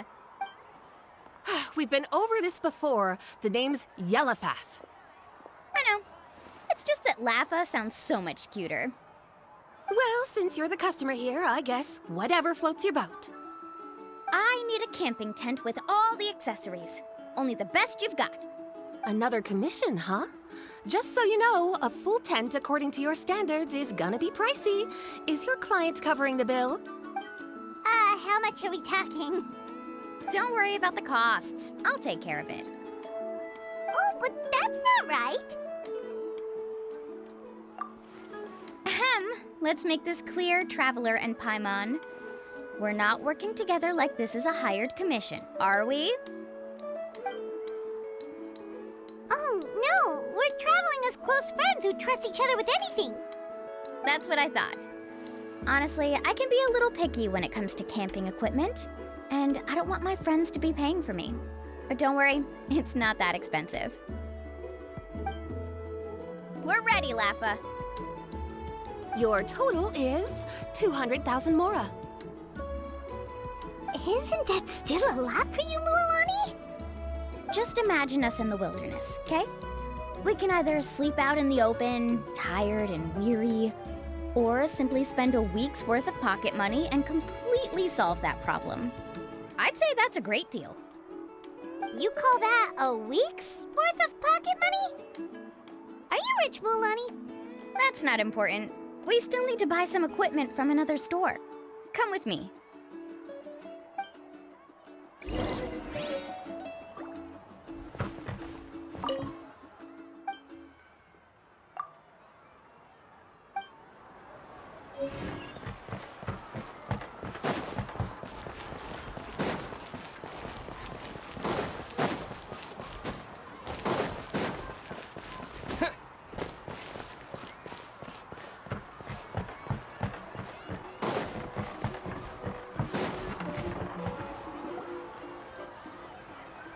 Afternoon, Uncle On. You call me uncle, but I'm old enough to be your grandfather, you know. Because you're still young, Uncle On. Hey, can you help me find something kinda rare? I can negotiate the price. What do you say? All right. What are you looking for? A record player. Specifically, the kind that's convenient to take camping. Oh, that model is pretty rare indeed. I thought it'd be nice to keep it as a prized collectible in the shop. Uncle On. Just don't break it, okay? I'll even buy it back from you when you're done with it. Thanks, Uncle On. A record player? Does that mean we need to buy some records too? Yep, and that's our next stop.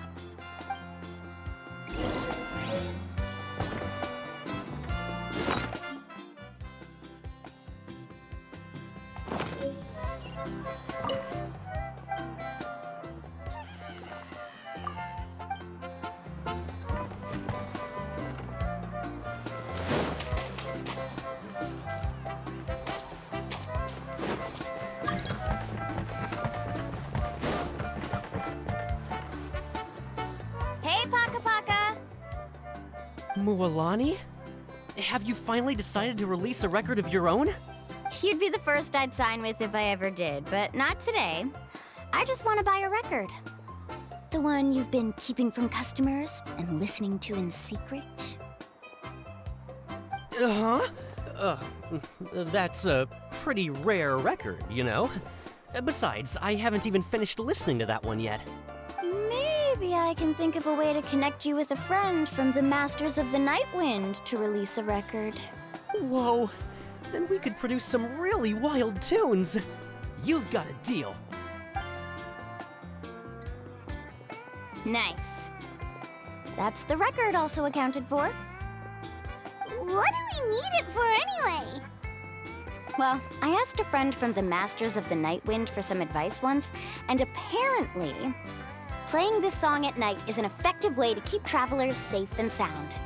Is that really a thing? Well, if it doesn't cost much, that's a nice way to make the trip a little more pleasant. You know how it goes, Mualani. 20,000 mora for this record. That's the best I can do. Deal. Looks like Mualani really is rich. That should be about everything we need to buy. Next is... Ooh, I'm getting kinda nervous. What's wrong, Mualani? Next, I need to find my teacher and get the map to the island. Besides the legend left by the first chief, there's also a map. Well, not just a regular map, it's more like a treasure map.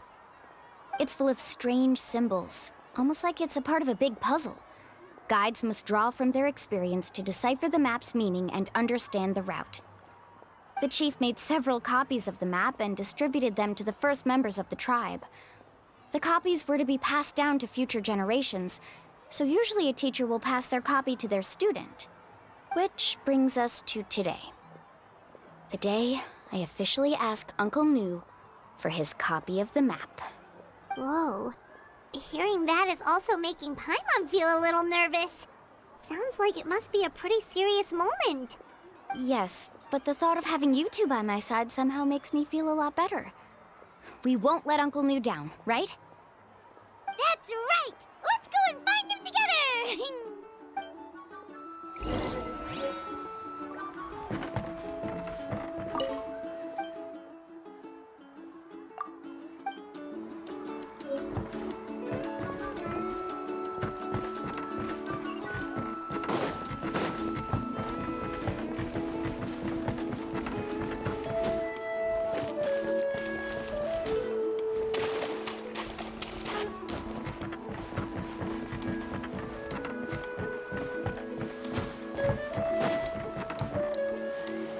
Afternoon, Uncle Nu. I have a big surprise for you. A surprise? Then you must be here to finally pick up the map. You saw right through me, as always. Did you forget that you had mentioned these two to me before? The ones who went to the Night Kingdom with you. In some sense, you could say that you've already trusted each other with your lives. It's just that my feelings are a little complicated now. Huh? Do you think that I'm still not ready yet, Uncle Nu? No, I believe you are the best guide in your generation. It's just that I'm not ready yet. After all, the journey to the mysterious island is no easy feat for any guide of the people of the Springs. I'm still a little worried. Don't worry. With our help, Mualani will definitely be able to find the mysterious island. Yeah. This time I'll definitely be able to prove that Ko'olo is no better than Uncle Nu. Don't misunderstand. Since you've made up your minds, I won't try to stop you. It's just... Please listen to your teacher's words once more, Mualani.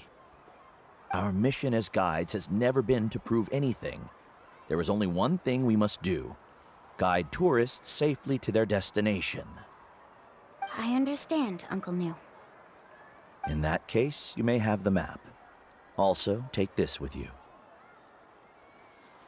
What is it? It's a talisman. Take good care of it. You must return it to me when you get back from the mysterious island. Was this made with spinel fruit? But for some reason, this doesn't look like a regular spinel fruit to me.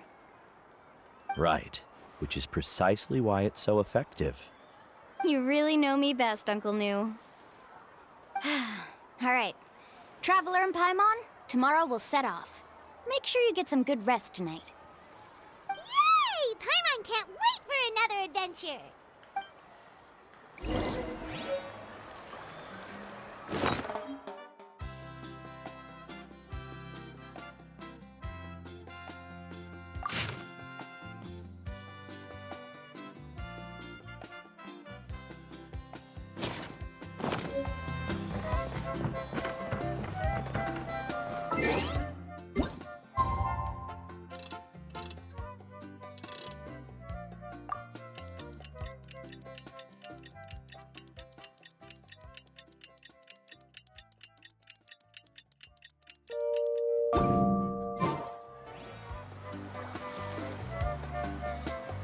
It's about time to meet up now. Let's head to the spot Mualani mentioned.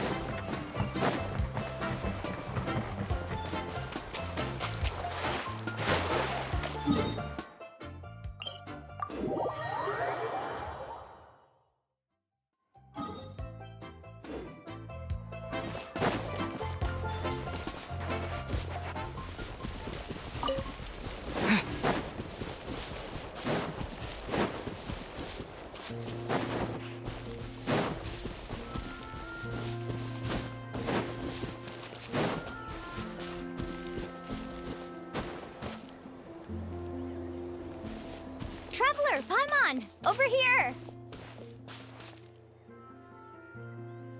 You're here, Mualani! Oh, and those strange scholars are here too. Good morning, you two. Morning! So when are we leaving? Seems you're as excited as a child before the start of our journey. I just want to get down to business as soon as possible. You know this is no leisurely spring stroll, so I hope we can all act a little more professional. Don't worry, I'm a very professional guide. Our journey to the mysterious island has officially begun. Yay! First, do you all see the statue here? Uh-huh. Is it an important clue? Well, no, it's not a clue at all. He was the first chief of the people of the Springs who came back from the mysterious island and set up this place. It's a monument. The first thing we need to do before we set off is to touch the statue and pray to our ancestors. This will make our journey to the mysterious island smoother. Is there any theoretical basis to support that claim? A theoretical basis? No, but my teacher taught me it's an essential step before heading to the mysterious island. Very good. You didn't try to argue with me over something that you aren't knowledgeable about. That's very professional of you. Sure, but since this practice doesn't have an empirical basis, I won't be able to include it in my thesis. Come on, everyone.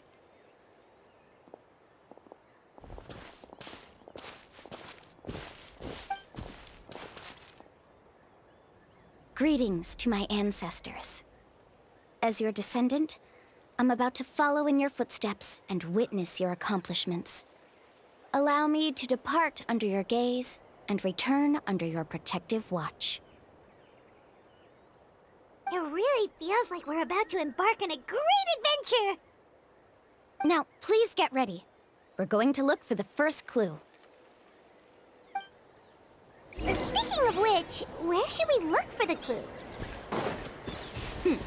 At a place where many gather. Like a party. Huh?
Wow, there are a lot of Kaholosaurs here! As expected, the first clue is related to the Kaholosaurs. When people from outside the tribe get a copy of the map, most can deduce that the first clue is related to the Kaholosaurs. But they often end up looking in the wrong direction. When the first chief created the map, he left a special mark for this part. It's a code that the tribe uses to indicate a herd of them. So it'll be impossible to gain any leads from just finding one or two stray Kaholosaurs. You're a real pro at this, Mualani! But according to the information I've been able to find, Kaholosaurs don't like gathering as herds unless it's to compete for the hot springs. So let me tell you a secret that only a guide from the people of the springs would know. It so happens that wild Kaholosaurs periodically gather in the valley up ahead. It's almost like how our tribe gathers together for festivals. Still, as soon as the season changes, the herd quickly disperses again. Unless you're a guide who's always running across Natlan, it would be very rare to ever witness such a thing. This is a thing? I need to note this down right away and include an explanation as a part of my thesis. According to what I've deciphered from the map, a clue is hidden deep in that valley. But to get there, there, won't we have to get through the herd of Kaholasaurs? We'll have to think of a way to sneak past without startling them. They're gathering together with their friends, so I'm sure they don't want to be disturbed.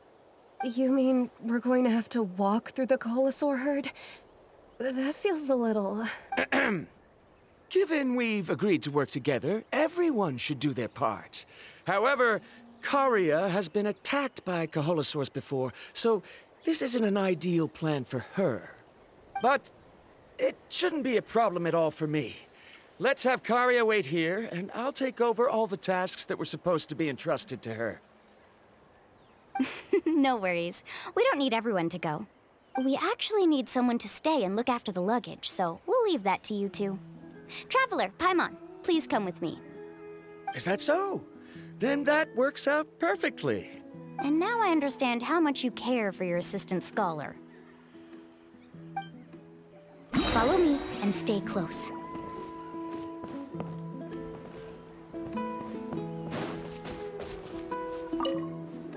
How much I care. I was just trying to practice good crew resource management. Verandra and I will keep an eye on the luggage. We'll leave the rest to you.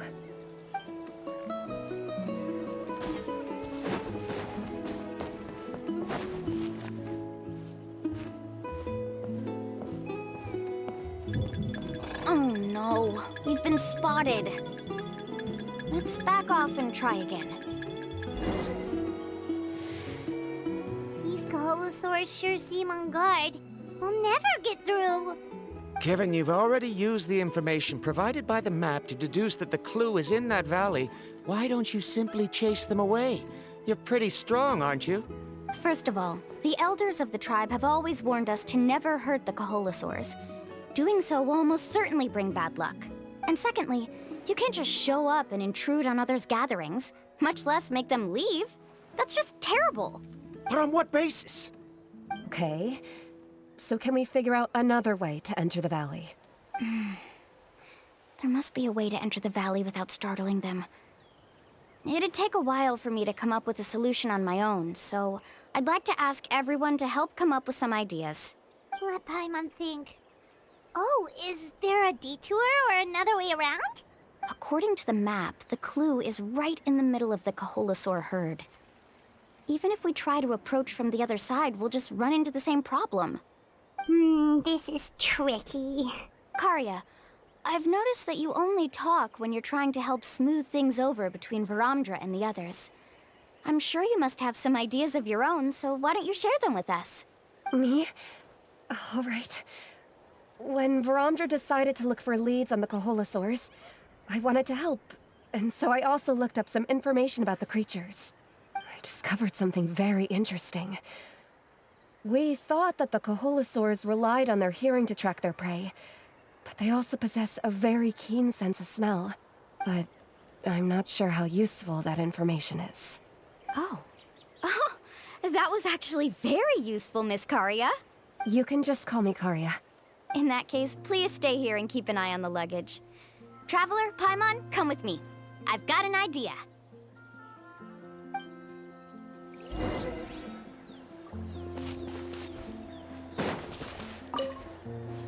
Good luck. I'll keep an eye on the luggage. Why can't we just chase the Kaholasaurs away?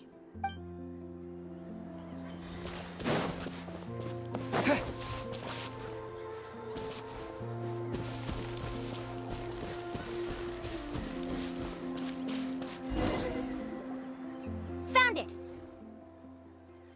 What's this? The key to making our way through the herd. If the Kaholasaurs have a keen sense of smell, then even if we try to sneak around and stay out of sight, they'll still notice us once we get close enough. But this plant can help us solve that problem, because its fragrance is very similar to the scent of a Kaholasaur. We can apply the plant's extract to our bodies and trick their sense of smell. So, we're gonna rub plant juice on ourselves? Don't worry, it's also good for your skin.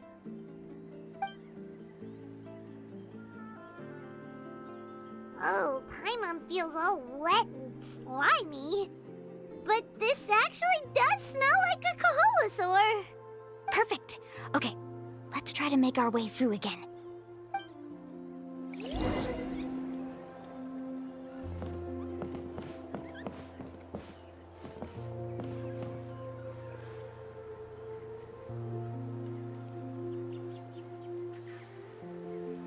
Be sure to stay out of sight.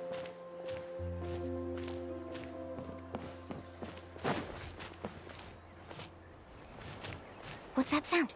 Careful! Oh, it's just a young Kaholasaur. Don't worry, this little one doesn't pose any danger.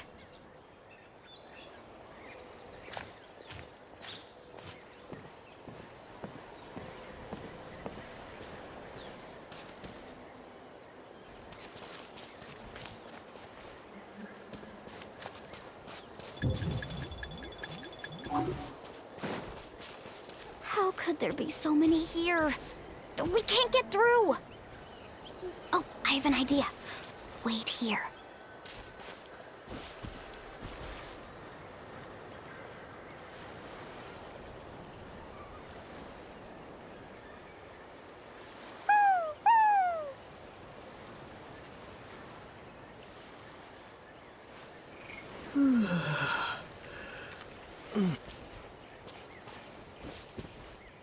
Come on!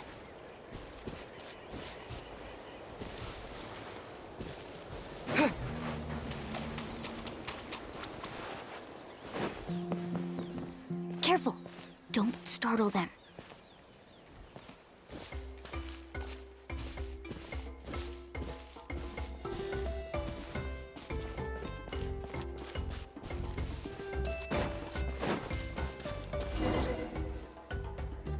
We must be getting close. Look, a bunch are gathering around that rock. What are they doing? Maybe when things start to get boring, they gather together and talk about something fun? Too bad I can't understand what they're saying. But Paimon thought guides from the people of the springs could understand Kaholasaurs.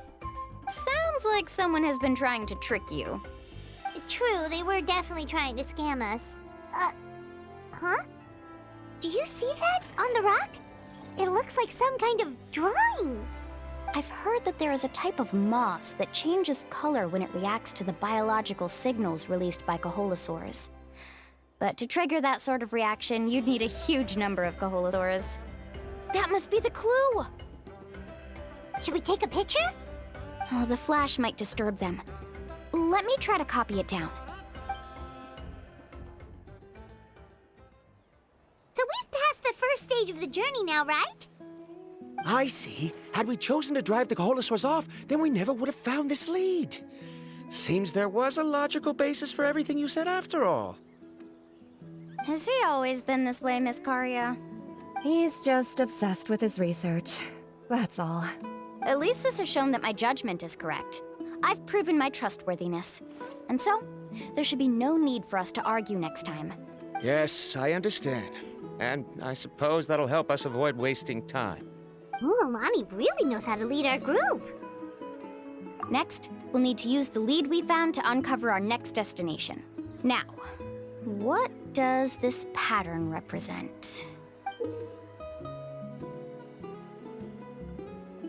Hard to tell. Paimon certainly doesn't have any idea what it's trying to get at. Aha! I got it. Though the lines are kinda rough, I can still see that they represent the boundaries between the water and the land at Jadeskirt Knoll. We can use this to fill in the hole on the map and find our next destination. Really? You got all that just from some rough lines? Well, intuition is also a part of it. Maybe I've just seen too many maps as a guide, and now it's easier for me to pick up on patterns like that. All right, break time is over. Let's get ready to move.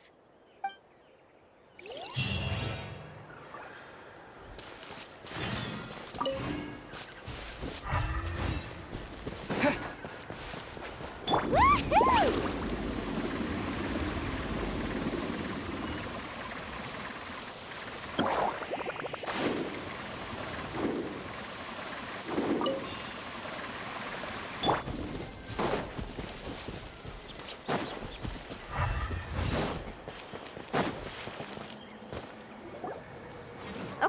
this is the place. So, where do we go next? I'm not completely sure yet. The map seems to indicate there's a mechanism here that crosses the water. But I still need to think about what these lines might be referring to. I knew it! My theory was correct! Sounds like he's got something to say again. If you have any suggestions, then please feel free to share.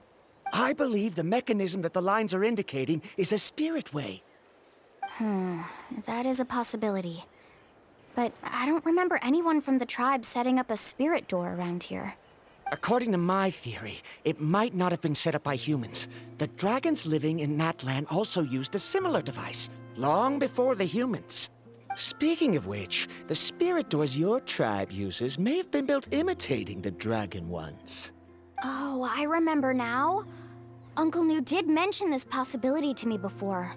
After learning about the legend, I realized that it was connected to my research, and so I looked up a lot of related information. Even though I haven't found an exact route to the mysterious island, I'm fairly certain I've deduced the geographical features of the island's surrounding areas. Firstly, it's at an intersection between water and land, and secondly, there should be a high concentration of phlogiston. My research indicates that the Spirit Way was originally a natural phenomenon caused by the flow of phlogiston. Therefore, the area must contain many potential spirit ways, and the dragons who lived here in ancient times may have left behind some devices to control them. Oh, amazing! Now it all makes sense. Now everyone's contributing to the team. You flatter me. If my theory is correct, we should already be very close to the mysterious island. Once you've unlocked the mechanism, we'll be able to derive the island's location. All right.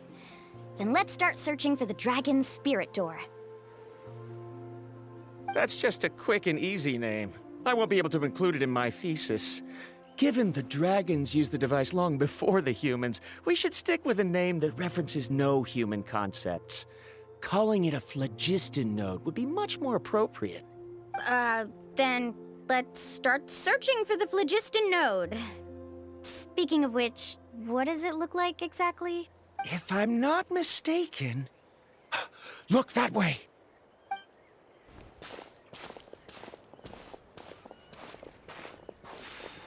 Whoa! It started glowing! This should be it, right? Looks like we can activate it once we get close enough. The light does remind me of a spirit way, but according to the map, there should be 2 more phlogiston nodes.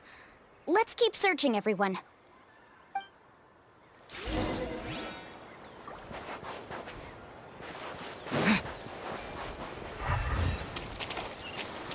Go! Yeah!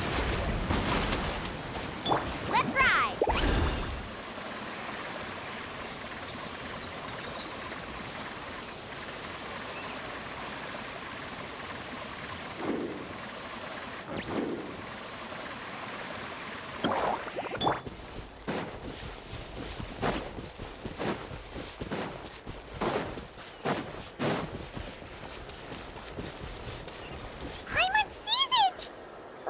It's way up high. We'll need to find a way up there.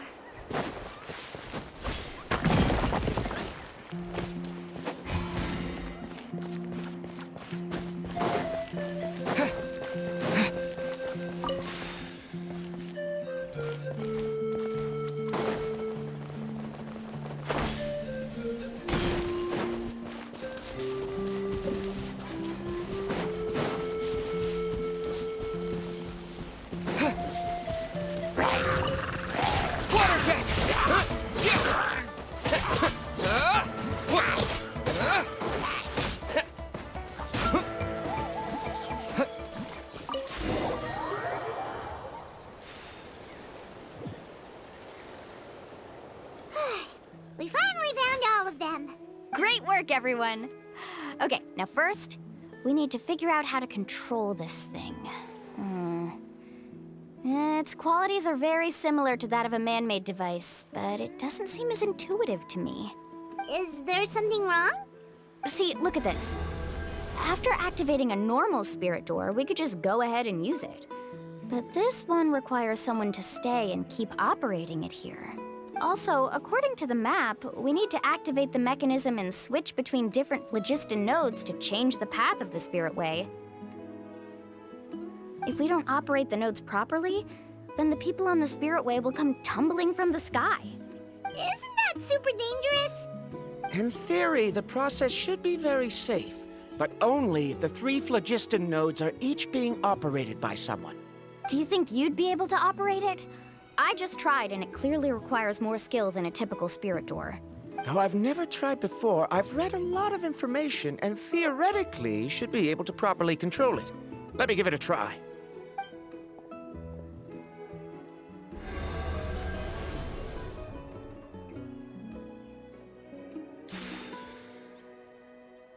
Huh? But in theory, this shouldn't happen. If Verandra can't control it, then that also rules out me. Okay, well, how about you? After all the adventures he's been on, handling something like this should be easy peasy. All right, then it'll be up to the Traveler to stay here and operate the phlogiston node. I'll go activate the mechanism. I'll let you know when we need to switch nodes. Just make sure you quickly head to the corresponding node, and we should make it safely. Wait, but handling it this way sounds even more dangerous, Mualani. Don't worry. It looks like the Spirit Ways are all above the water. I'm pretty good at swimming, so I'm not afraid if I end up falling in. But it's so high, and you'll be falling so fast.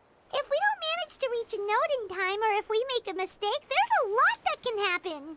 Do you still remember the promise we made before we left Paimon? Only those who can trust each other with their lives can reach the mysterious island. Since you two are willing to trust me, then naturally, I'm willing to trust you.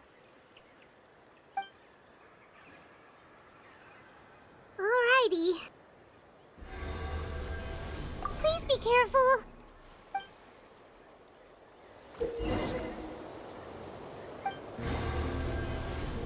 Carving waves!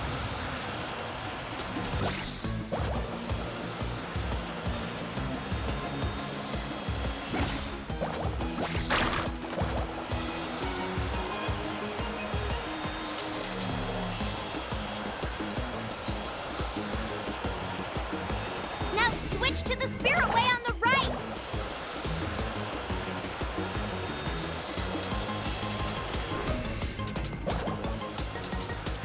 Please, activate the next node! Paimon heard Mualani shouting just now. Let's go find the node we need.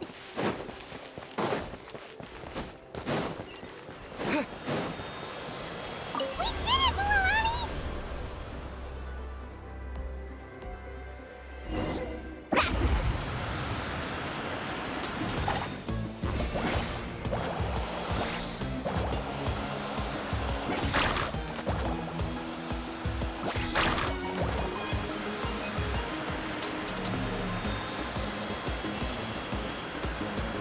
The path ends up ahead.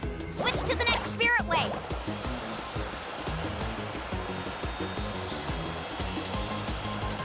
Traveler, get to the next node! Got it! Paimon heard Mualani shouting just now. Let's go find the node we need.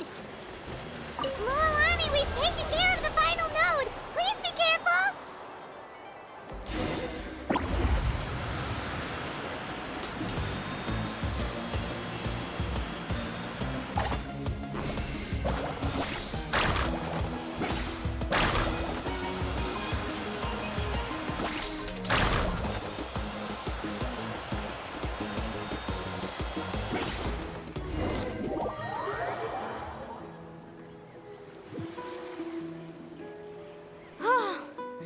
That was perfect. You were amazing, Mualani. There were a couple of moments Paimon thought it was over. I'm confident I could do it all over again. Wait, why are the phlogiston nodes no longer lit? Oh no, you're right. It appears the phlogiston nodes here need to automatically recharge. Once they're activated, they'll be unusable for some time. In that case, no matter what happens next, we have to seize our chance. Otherwise, who knows how long we'll have to wait for another shot.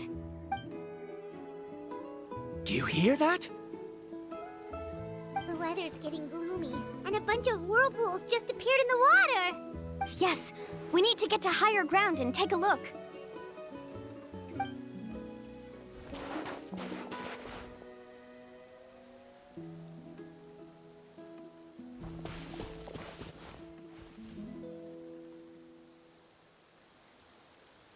Hey, look over there! Whoa! There's a giant whirlpool over there! Yep, and that's our next stop. Huh? What do you mean?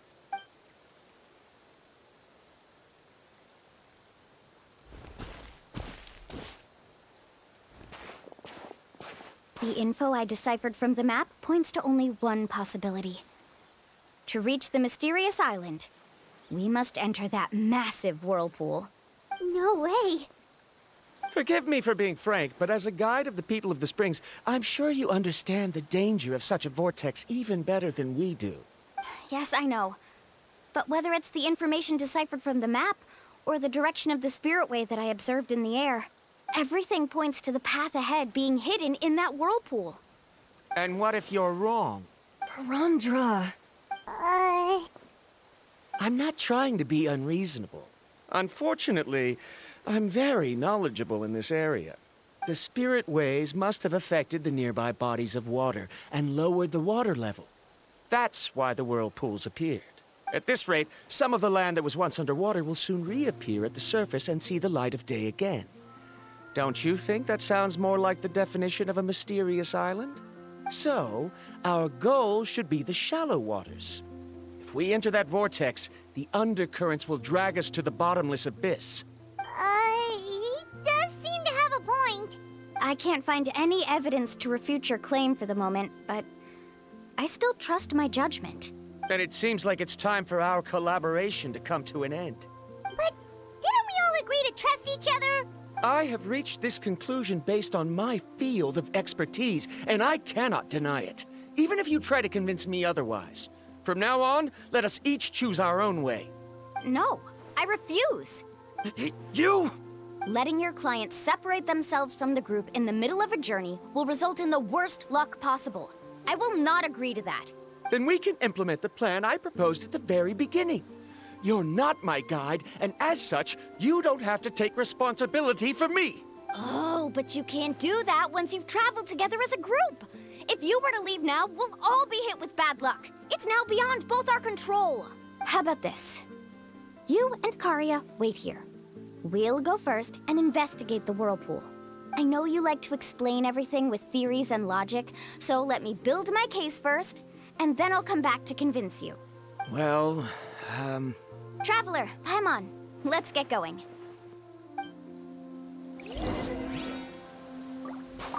You're better acquainted with her than I, so you should tell her to carefully reconsider her decision.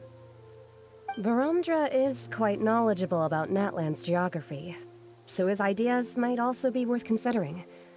Perhaps you can give it some thought.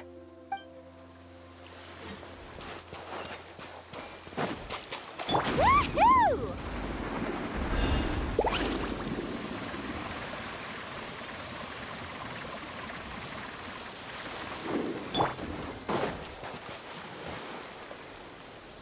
Whoa. The massive whirlpool is up ahead. Just the thought of going in there is making Paimon dizzy. Do you also think that this is a reckless decision? Well... It's okay. That's completely normal. Actually, I completely understand how Paramdra feels. This is just how it is to be a guide. The tribe's experiences passed down from generation to generation are what give us the ability to guide our guests through hardships. This gives us the power to decide which way we should go. But it also means that we must bear the consequences of our mistakes and judgment, which could be quite dire this time. Although I'm pretty convinced that all the leads we have collected are pointing us to the whirlpool, I still don't know what awaits us inside. If the scholars still choose to reject my plan, I won't have the confidence to ask them to only do as I say. The same goes for the two of you. You are the commissioners, so if you think this is too risky, then it's perfectly reasonable if you want to end the trip here. The good news is that I know the way back to the tribe very well. Mualani? Traveler. That's right. You've trusted us before, Mualani. Now it's our turn to trust you. Besides, it's gonna take more than a whirlpool to scare the two of us. We all managed to make it back from the Night Kingdom. After an experience like that, what's so scary about being sucked into a whirlpool? Aw, Paimon. Come on, bring it in again. All right. Let's investigate this whirlpool and see if we can gather any info to convince that scholar. Matters of luck aside, he definitely knows a lot about geography, and we'll need him on the team. I know, it's just that we can't see much from here. I'll get closer to the water and have another look. Wait a sec. Is it just Paimon, or does the whirlpool seem to be getting smaller? You're right. Maybe it's just like the phlogiston nodes and can only be active for a certain amount of time. That means we need to hurry. Miss Guide, we have a problem. Karia? What are you doing here? I tried to persuade him, but Varamdra insisted on verifying his theory first. He said that the water to the south was about to be shallow enough to wade through. But after he took a few steps, the water suddenly began to surge and he was swept away. I'm not much of a swimmer, so I came to call for help. Oh, why did this have to happen now? Can we still make it into the whirlpool? No time to hesitate. I'll get in the water and rescue him. Just tell me which way he went, Karia.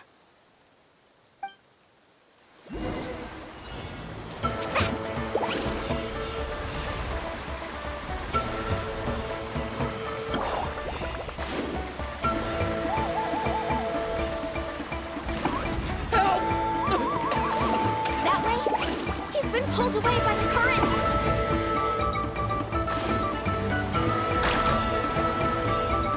Not here either. The current is too fast! We found him!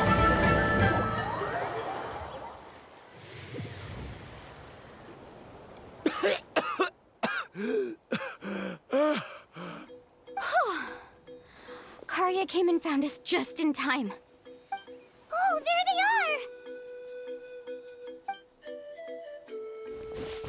Varamdra, thank goodness you're all right.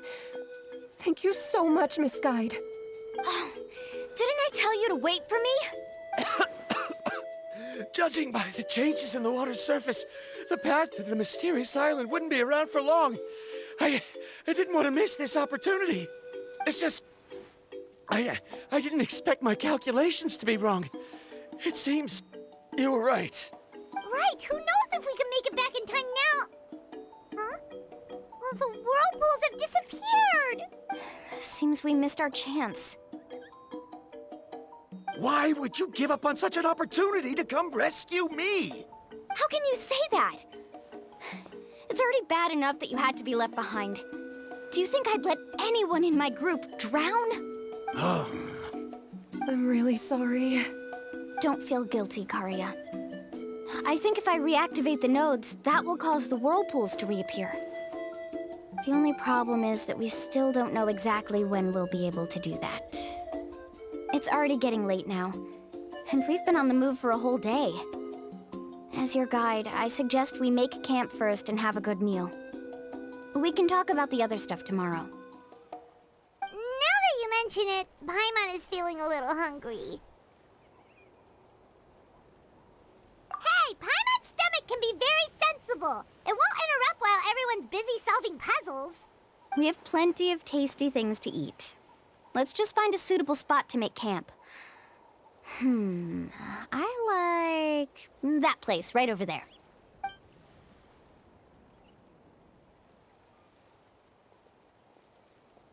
Is this the spot? Let Paimon and the Traveler help set up the tent. Go ahead. I'll take care of the fire. Oh, and here's a little camping tip. It's best to set the tent upwind from the campfire.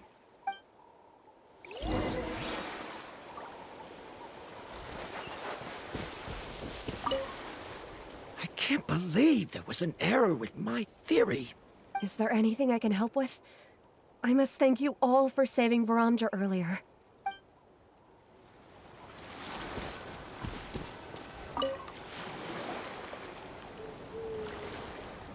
What do you think? This is a specialty dish I learned to make that's perfect for camping. Mm-hmm. It really hits the spot. You're a great cook, Mualani. Karia helped out quite a bit, so she deserves some credit too. No. I'm just happy I was able to help out. What was that sound? Oh, it's scary to camp out at night. Don't worry. Remember the record player I bought? Let me go turn it on.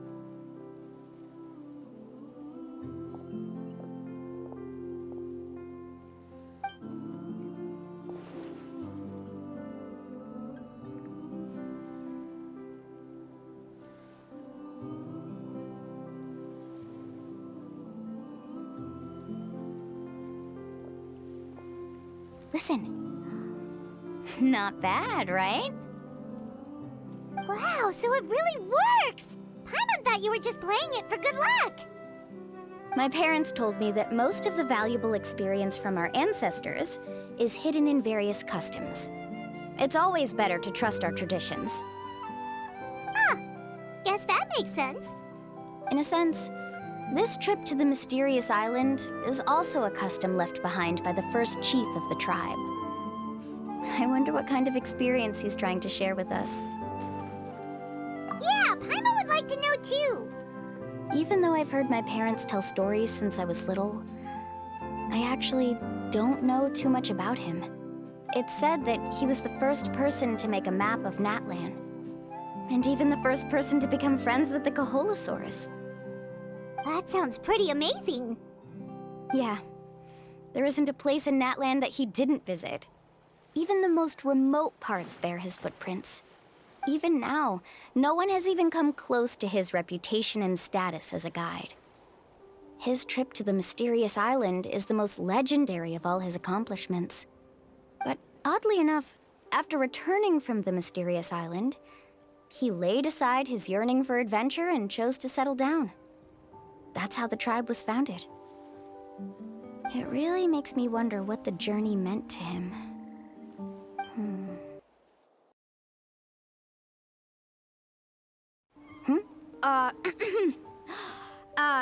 A camping trip shouldn't be this stuffy and quiet. Everyone needs to help make it more lively. How about this? Before we rest for the night, let's have a bonfire party. If we're going to go plunging into that whirlpool tomorrow, then wouldn't it be best to try to rest and conserve energy now? Now's not the time to be a party pooper. You ought to agree to ideas from the one who rescued you today. Yeah, she's right! All right. So what do the rules stipulate for a bonfire party? Rules? A bonfire doesn't have any rules. Everyone just needs to have a good time. How about this? I'll ask everyone a question, and then we'll take turns saying what's on our mind. Okay, sounds fun enough. So, for the first question, what's the purpose of a journey? Oh, we were just talking about this. Let's hear everyone's ideas, and maybe we can figure out what the first chief was thinking back when he made the trip. Paimon can go first. If you ask Paimon what the purpose of a journey is, it'd definitely be about treasure and all kinds of delicious food. And most importantly, it's about making the trip together with your companions. Yes, I can't agree more. Okay, next person. How about you, Traveler?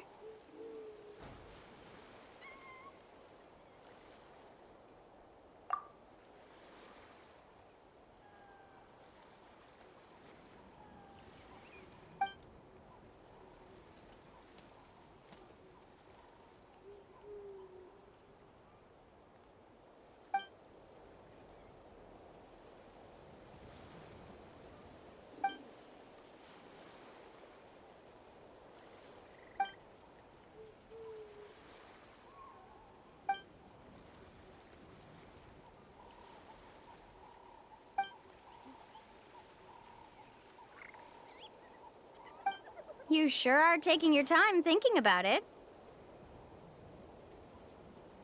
Oh, I get it. You must have passed through many nations before making it to Natlan, right? It's quite possible that your experience traveling is more than what I have as a guide. It's understandable that you can't explain it off the top of your head.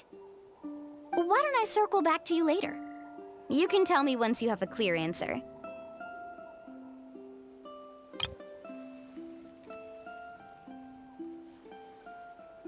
Next, let's hear what Karya has to say. Me? If you ask about my travels... Well, this is actually my first time traveling, so I don't have anything useful to contribute. That doesn't matter. This is a party around the bonfire, not some research seminar. All right. If I had to say what the meaning of a journey is, I'd say it provides an opportunity for true companionship. Before you reach the destination, you don't need to think about anything outside the trip itself. As long as you stick together with your companions, you won't have any trouble to worry about. Yeah, I get it. I'm on too! Uh-huh. I hope that didn't sound too silly. Alright, now it's Varamdra's turn. Alright, if you insist. In my opinion, our goals and dreams in life are all in pursuit of what we call results. The so-called journey is but a path that leads to these results. So, the greatest meaning of a journey lies in managing to find the right result. Not sure I completely get what you mean. There's nothing difficult to understand. It's the same as the decision of your first chief. He must have discovered enough valuable results after visiting the mysterious island to decide that he should end his journey. Once you've achieved the results you want, any additional journeys would become all but meaningless.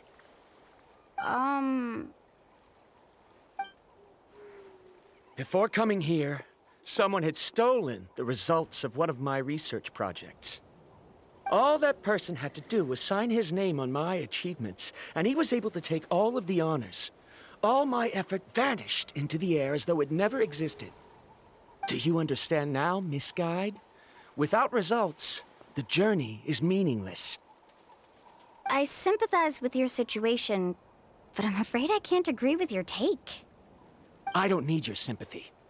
As long as I can reach the mysterious island and find the correct results, my pain and struggles will become just another insignificant part of the process. What happened during the day already proved that my theories were wrong, so I'm willing to trust your judgment.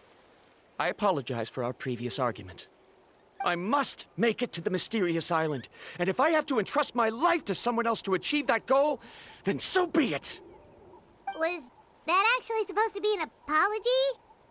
'Cause it sounded kinda awkward. Actually, there's a saying among the guides of the people of the Springs. If the goal of the journey was to reach the destination, then you should have never left the house to begin with. Because the final destination of every journey is your home. It would be disrespectful of my duties as a guide if I were just taking tourists straight to where they wanted to go. It's my hope to also make everyone feel happy along the way to their destination. That is what I would truly call a journey. And that is my answer.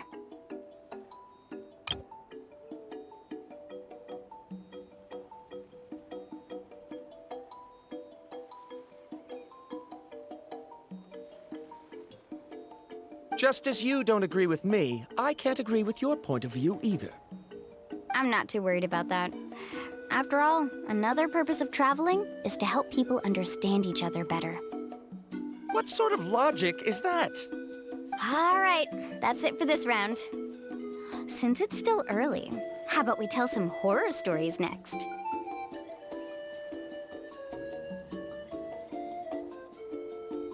Huh? Oh, now Paimon's scared.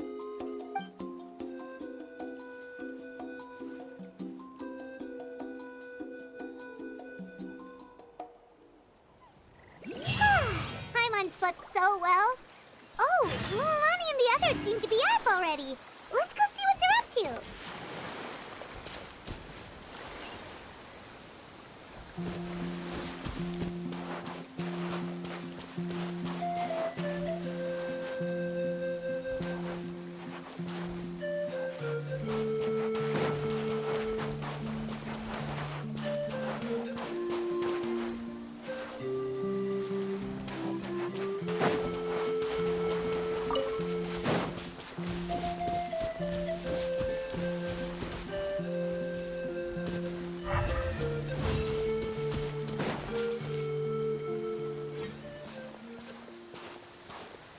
Mualani! Just in time. I was about to go look for you. What the? You already caused the whirlpools to reappear again? We're in luck. The phlogiston nodes were recharged by dawn. I had Karya and Varamdra control the nodes this time, and we were able to quickly unlock the mechanism. We were practicing all morning so they could get the hang of controlling them. Oh, it seems after apologizing, you've already become trusted members of the team. Is now really the time to be teasing us? Don't forget that the whirlpools won't last all day. He's right. We should really hurry over to the massive whirlpool again. Even though we had this discussion yesterday, I still want to double check. You all trust me, right? You bet! Okay, then let's go.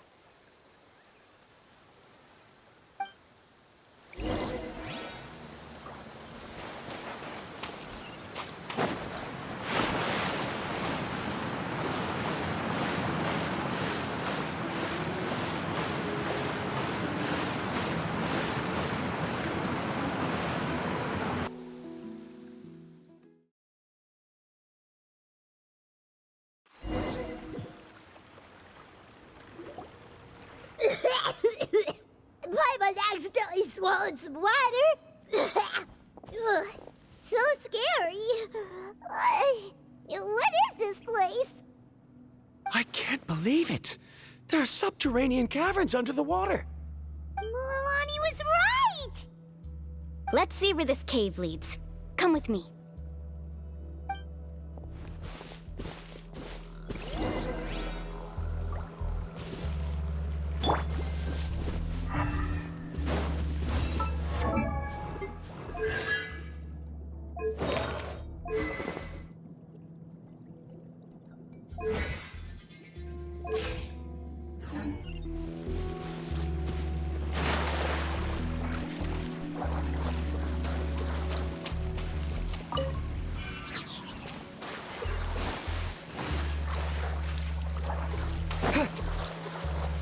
According to the map, we need to head downward?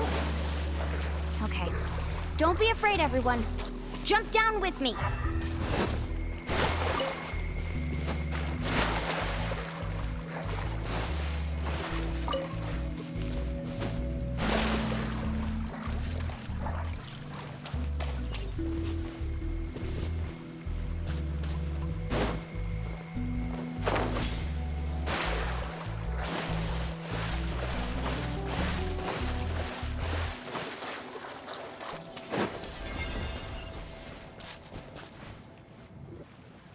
Is that lava up ahead? It appears these caves were formed by volcanic activity. I see. Then the spirit waves were affecting lava deep underground. Altering the lava's flow created temporary holes which allowed us to follow the water's current and enter this underground space. Yes, it can all be explained in theory now. Are all scholars from Sumeru like this? Hard to say. But can there be an island in this kind of underground space? It appears we haven't reached our destination yet. Let's keep going, everyone.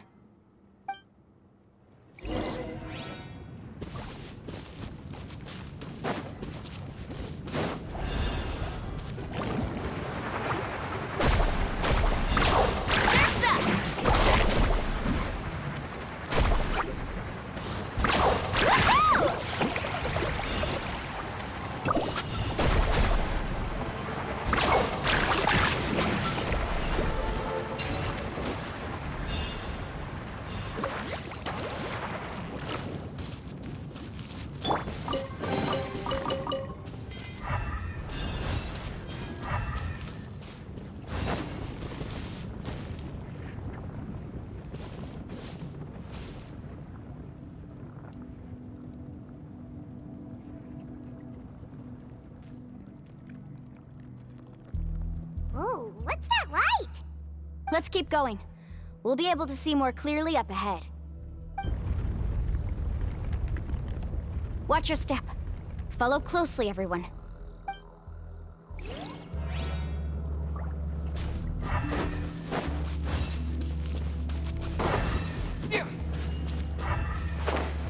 Heads up! These volcanic caves aren't very stable, so watch out for falling rocks.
Let's look around together and see what we can find. Very well. It would indeed be useful to collect some environmental samples here. There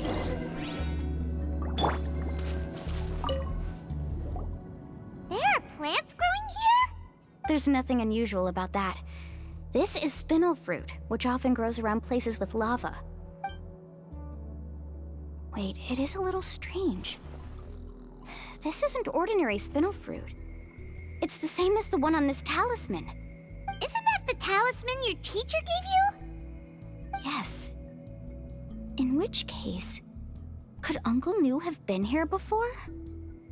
But he clearly told me that he'd never made it to the mysterious island. I'll be sure to ask him about it once we get back.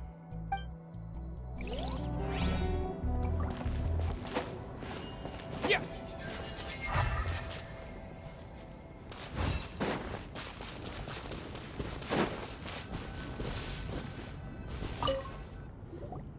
There's so much lava, and it's getting pretty hot. The lava here doesn't look very stable. I'm afraid we can't stay here for long.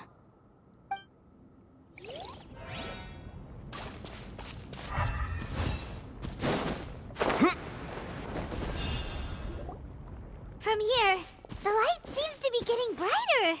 Speaking of which, where is that light coming from? A distant light. Wait, there seems to be a mark that matches that on the map. Miss Guide, it seems Varandra has also discovered something. I've got it! I've got it! Do you see that golden light in the distance? I'm positive that's the mysterious island. That's where we should go next. Really? I'm a scholar from the Academia Spontamad Darshan. I specialize in ores and minerals. When I first heard about the legend of the mysterious island, I took note of its description. One exaggerated description I heard was that it's an entire island that shines like gold. What it was actually referring to was an extremely rare mineral known as vulcanite. Under certain environmental conditions, large amounts of lava are quickly cooled, which then results in this ore. Since the ore can't be moved in time, it begins to accumulate, resulting in the alluring golden glow. If I'm not mistaken, there'll be a large pool of lava up ahead, and the mysterious island will be floating on the lava. An entire island of vulcanite ore! So you mean we really found the mysterious island? Rejoice! Even a small piece of that ore will be priceless. Really? Then let's hurry!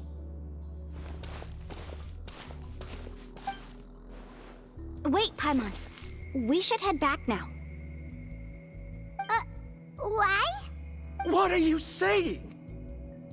This map is covered with symbols and riddles, but there's one thing that's written clearly. When you see the golden light, then go the opposite way. What you just said may be correct, but that golden place isn't the island that my ancestors once visited. Are you joking? You expect me to turn back now? But Mualani's judgment has always been right. If she says head back, then we should head back. We can't be fooled by the thought of treasure. You thought I'm after treasure? Oh, he's acting weird again. After my previous findings were stolen, I began a new area of research.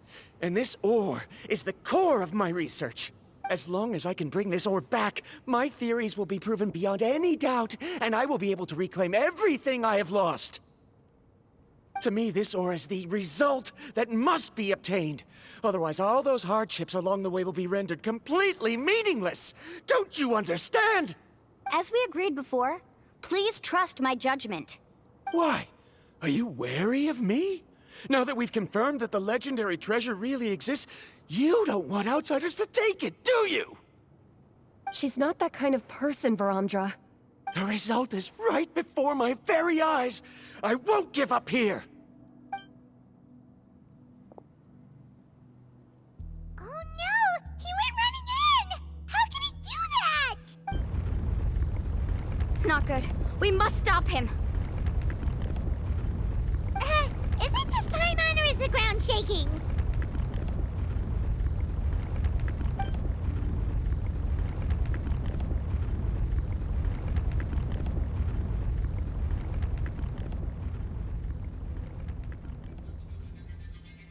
What the? Where did these monsters come from? These monsters. Looks like the lava is becoming active again. Misguided. Baramdra, He'll be trapped by the lava. We need to hurry and take care of these monsters. Wipe out! Go! Carving waves!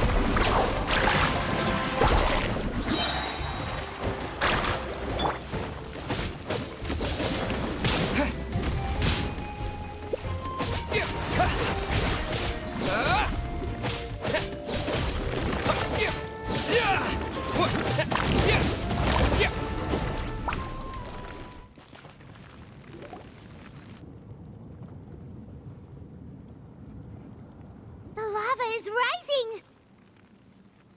Baramdra! Traveler, Paimon, please take care of Karya. I'll be right back. What are you doing, Mualani? I can use my surfboard on the lava for a short period of time, but it will be a lot spicier than surfing on water. But that's way too risky! Okay then, we'll take care of things here! Faster! The cave is becoming more and more unstable. I have to hurry.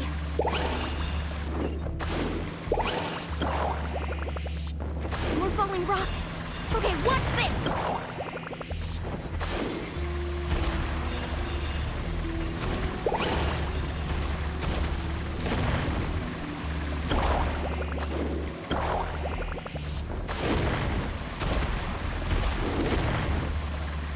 Over there! Oh, looks like a...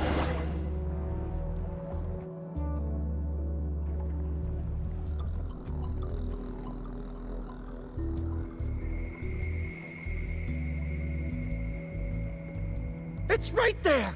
I'm almost there! Look carefully. You can't get through the lava. You'll die if you try to make your way forward. Why don't you just give up? Why don't I give up? Well, I might not be able to do it, but what about you? Me? You have the ability to move over the lava. If you try, maybe you can reach the island and earn the highest honor for a guide. That way, you'll have the results you need to prove yourself, and even Ko'olo won't be able to question your abilities anymore. You want to know why I won't give up, but I'm asking why you'd give up such an opportunity. The lava is rising. If I take this risk, then how will the others get back? Did you forget? I already gave you my answer. You... Come with me. No!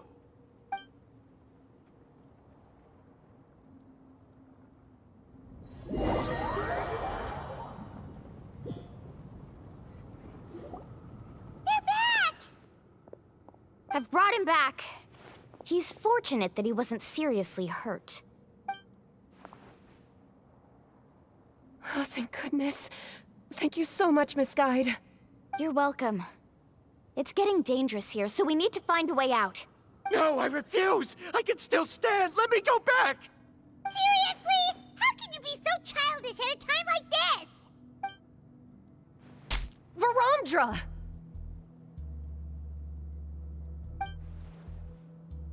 Whoa. I've always believed that you're the most talented person I've ever met. Even if your research was stolen and you didn't get any credit, I never doubted it. I believe that even if you won't obtain any results this time, you'll still succeed in your new research, because no one can take your talent away. So, I won't allow my dearest senior to die here because of his own stubbornness. Cori. She's finally opening up. And it seems like she's just the person we need to talk some sense into him. Mualani, the lava is almost here! Don't panic. It seems like the trick that Uncle New taught me is finally going to be put to use.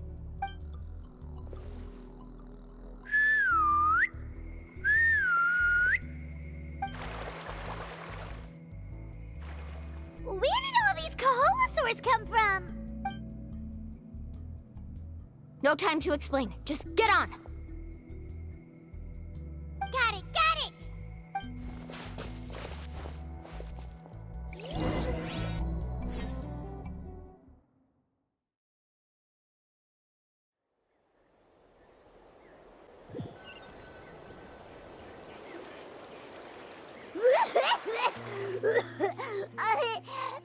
Paimon accidentally choked on some water again while riding the Kaholasaur.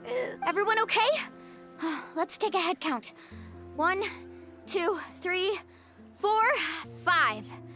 Whew, we're all here. We escaped danger and made it back alive. That's what I call good luck. I think our fortune can only get better from now on. Oh, really? What's the point? We still didn't reach the mysterious island. Hey, don't look so depressed. You'll scare our good luck away. Actually, according to the map, we still have one more leg of the journey. Oh? Then which way should we go? Wait, aren't we back where we started? Come on, let's go to the statue.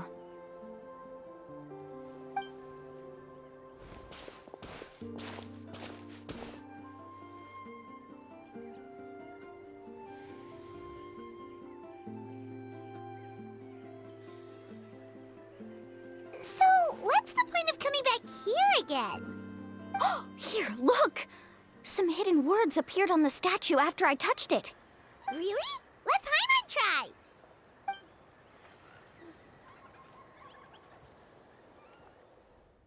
Congratulations, guide from the future. You have completed a challenge that even I found ambitious. And now, I finally have the chance to tell you my story. You may have heard legends describing me as the best guide in all of Natlan. But in the beginning, I was more like a treasure hunter. I chased results, facing countless dangers to prove myself. Time after time, I ventured where others didn't dare, never failing to bring back rare treasures. My fame was second to none. And yet, I never felt satisfied. So I found a new goal, a challenge that no one had ever achieved before. The legendary Mysterious Island. Another chance to prove myself. Unfortunately, my friends who had traveled with me all this time had grown tired of my nonsense. Instead of praise, they now showered me with words of caution. Perhaps this journey was one that I had to complete alone. But luckily, they decided to once again put up with my antics. Just as before, they came up with ingenious ways to help me move forward. They never let me down, even when I had to place my life in their hands. And they always trusted my judgment, even when it took a lot of courage. In the end, just as ever, we found the result we came for. But that golden glow was baiting me towards death. It was the glow of a rare ore, but it was also the warning sign of an impending eruption. Maybe if I pressed on and put my life on the line, I could get the result I wanted. And yet, there was a chance I'd lose something even more precious. But don't worry. In the end, I made the same choice as you. Everyone was disappointed that their illustrious guide had, for once, returned empty-handed. But seeing everyone survive, I felt satisfied for the first time in my life. Perhaps the treasure I had really been searching for had been right here with me, all along. So, I decided to end my long journey and find a safe place for my hard-earned treasure. To me, this is the real mysterious island. The hidden inscriptions disappeared! These must have been the words the first chief left for those that would come after him. In that case, the mysterious island from the legend is actually where the people of the springs are living now! I remember now that the elders once told me our tribe was originally founded on a small island.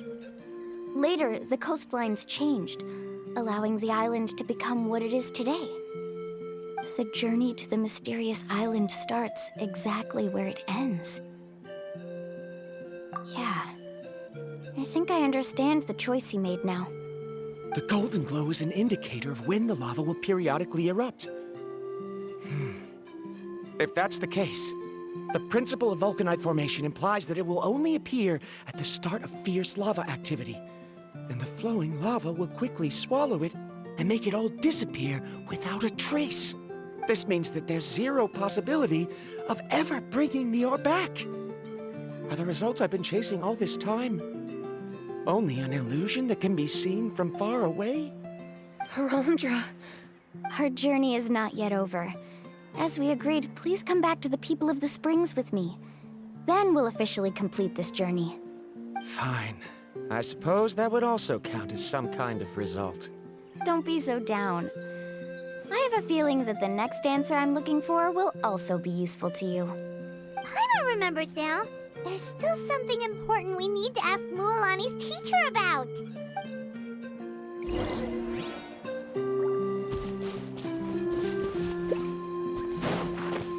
Woohoo!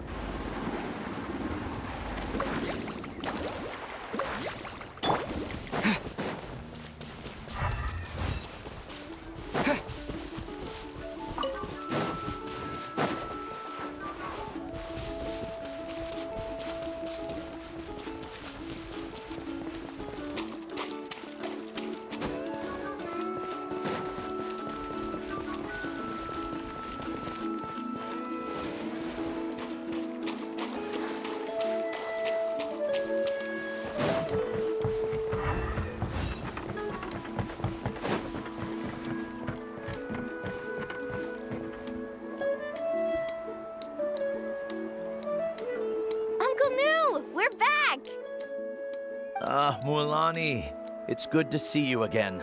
I always knew you'd return safe and sound. Uncle, I've completed the journey to the mysterious island. I'm here to return the talisman. But you still have a question you wish to ask me, right? Yes. You've been there before, haven't you? Yes, I have. If that's the case, then you've gone on the same journey. But why didn't you tell anyone? Because I made a choice. A choice? Did you notice that the hidden inscriptions on the stone tablet disappeared as soon as you finished reading them? Oh yeah, you're right. There's a special paint on the statue that would change color when it comes into contact with volcanic dust.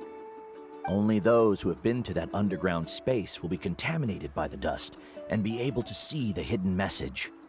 But once the dust starts to wear off, the hidden inscription will disappear again.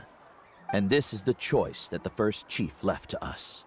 If you choose to boast about your deeds, you will receive the highest honor, but the legend of the mysterious island would be destroyed as well.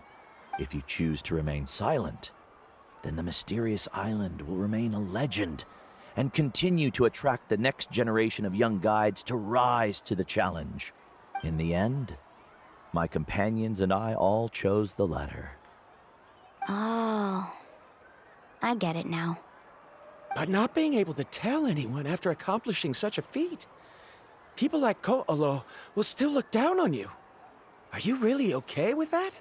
But have you noticed that Ko'olo, who claims to have been to the island, hasn't actually completed the trip? What? Right. Paimon remembers that Ko'olo said that he went to the mysterious island alone. But there's no way he could have been able to use the spirit ways! He deliberately recommended the client to find Mualani, probably because he thought she wouldn't be able to reach the mysterious island. That way, Mualani wouldn't be able to expose him.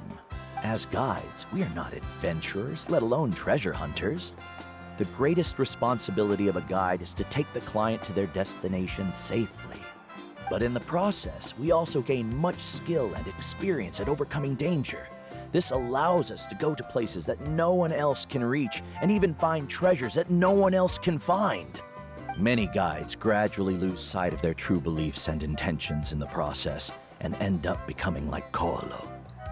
They end up becoming more like thieves who would rush to the other side of the lava lake, regardless of the consequences, rather than good guides who would turn around and save their friends. This is why the first chief left behind the legend and the map. To lure younger generations into taking up the challenge, thereby teaching them everything he had learned. Aside from me, many other tribe members have also traveled to the mysterious island. And just like me, they understood the first chief's intentions. So they've also made pacts with their companions, choosing to give up the results that would prove themselves and give the younger generation the chance to continue the challenge. You've all given up on the results. Sir, I've given up on merely one result. I haven't given up on everything. Given her talent and qualifications, Mualani was well within her rights to choose the top-ranked guide Ko'olo as her teacher, but she chose me. I believe I was able to cultivate such an outstanding student and witness her completion of the legendary challenge precisely because I didn't become someone like Ko'olo. If instead of looking at one single journey, we look at my entire career as a guide, I'd say I have not returned empty-handed. What about you?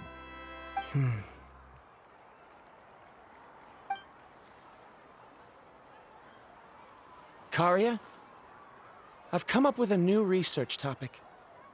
Would you like to continue working as my assistant?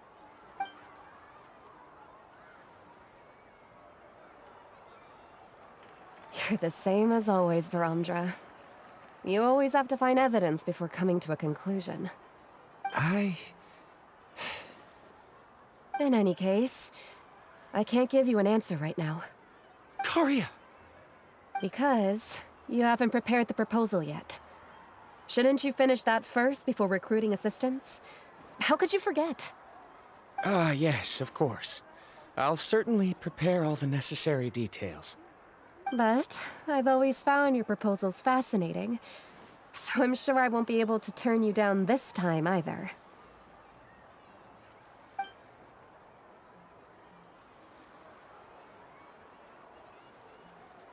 Karia, given that I have been presented with new evidence, I've come up with a very general theory. I can use the ideas from the chief's speech to express it. Perhaps the treasure I'm seeking has been by my side the entire time. No. To be more precise, it's been with me even before I set out on this journey. I understand, Varamdra. It appears this guest has also found his answer. It seems he's finally put two and two together. There's nothing to worry about. It's just like Karia said. I can start some new research and reclaim everything I've lost. But it seems he's still as stubborn as before.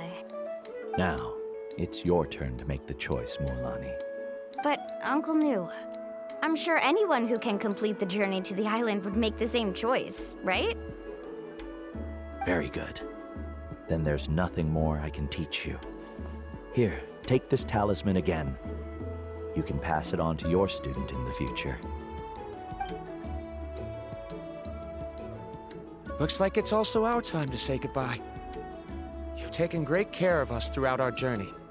As thanks, I'm also willing to keep the journey a secret. Then remember, the next time you come to visit the people of the Springs, you know where to find friends for help. Friends? I suppose we are theoretically friends now. Yes. When I publish my next paper, I'll be sure to add you to my list of acknowledgements. Well, that's one way to thank someone. Then Verandra and I will be taking our leave. I truly hope we'll get to see you all again someday. Okay, bye-bye!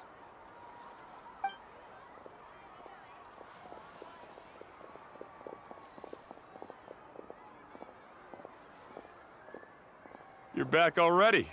So, as news student, did you manage to find the mysterious island? What are you doing here all of a sudden? Well, I found something even more precious than the island. 2 friends that I can trust with my life. You... Seems you really learned a lot from New about how to make yourself feel better. I knew it. How could anyone ever reach the island with so many hindrances? Mm-hmm.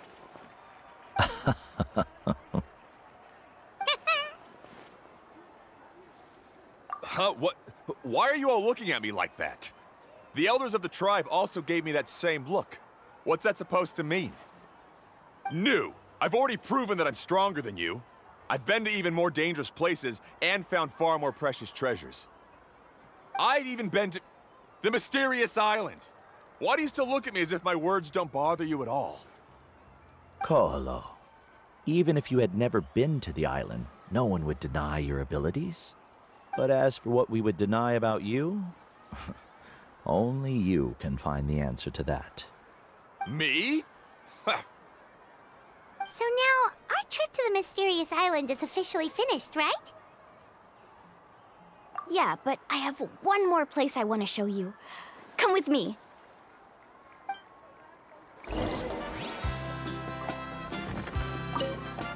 Mualani. She has quite a sense of ceremony. I'm sure she'll want to give you something as a memento. I suggest not keep her waiting.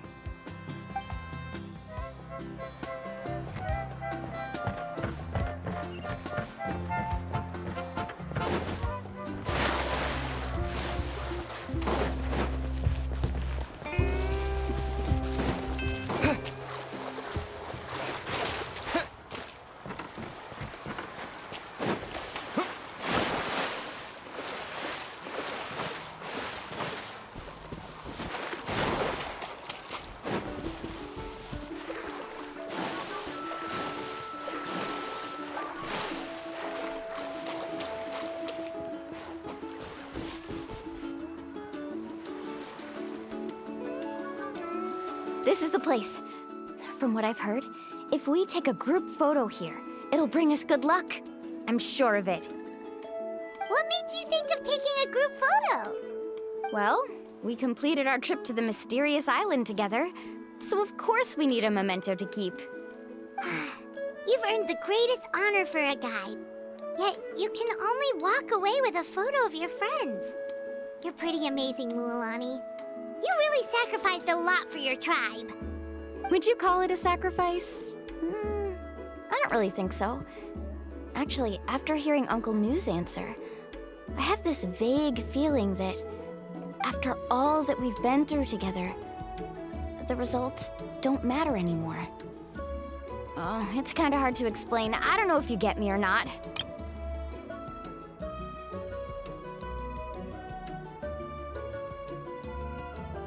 No, I get it.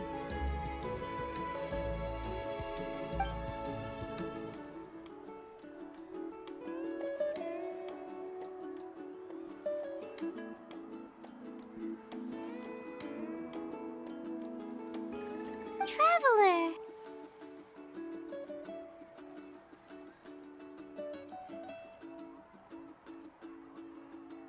So that's your answer, huh? To the meaning of a journey?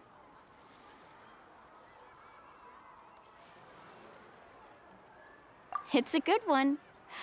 Then let's make this group photo yet another part of your journey. Yep, Paimon's ready! 3, 2, 1.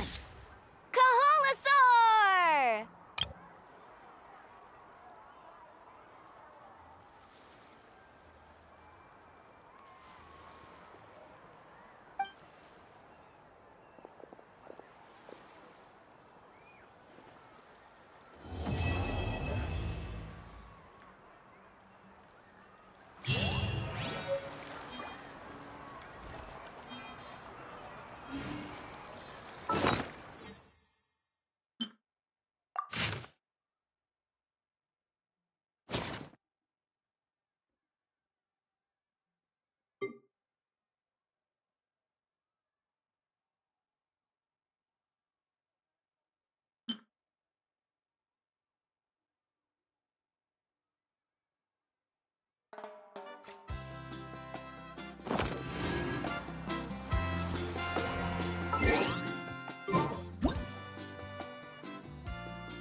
I wonder when the next journey will begin.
Ad Astra Abyssosk.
You might want to get a guide if you're not familiar with the area. Mixing process if you both keep your voice down.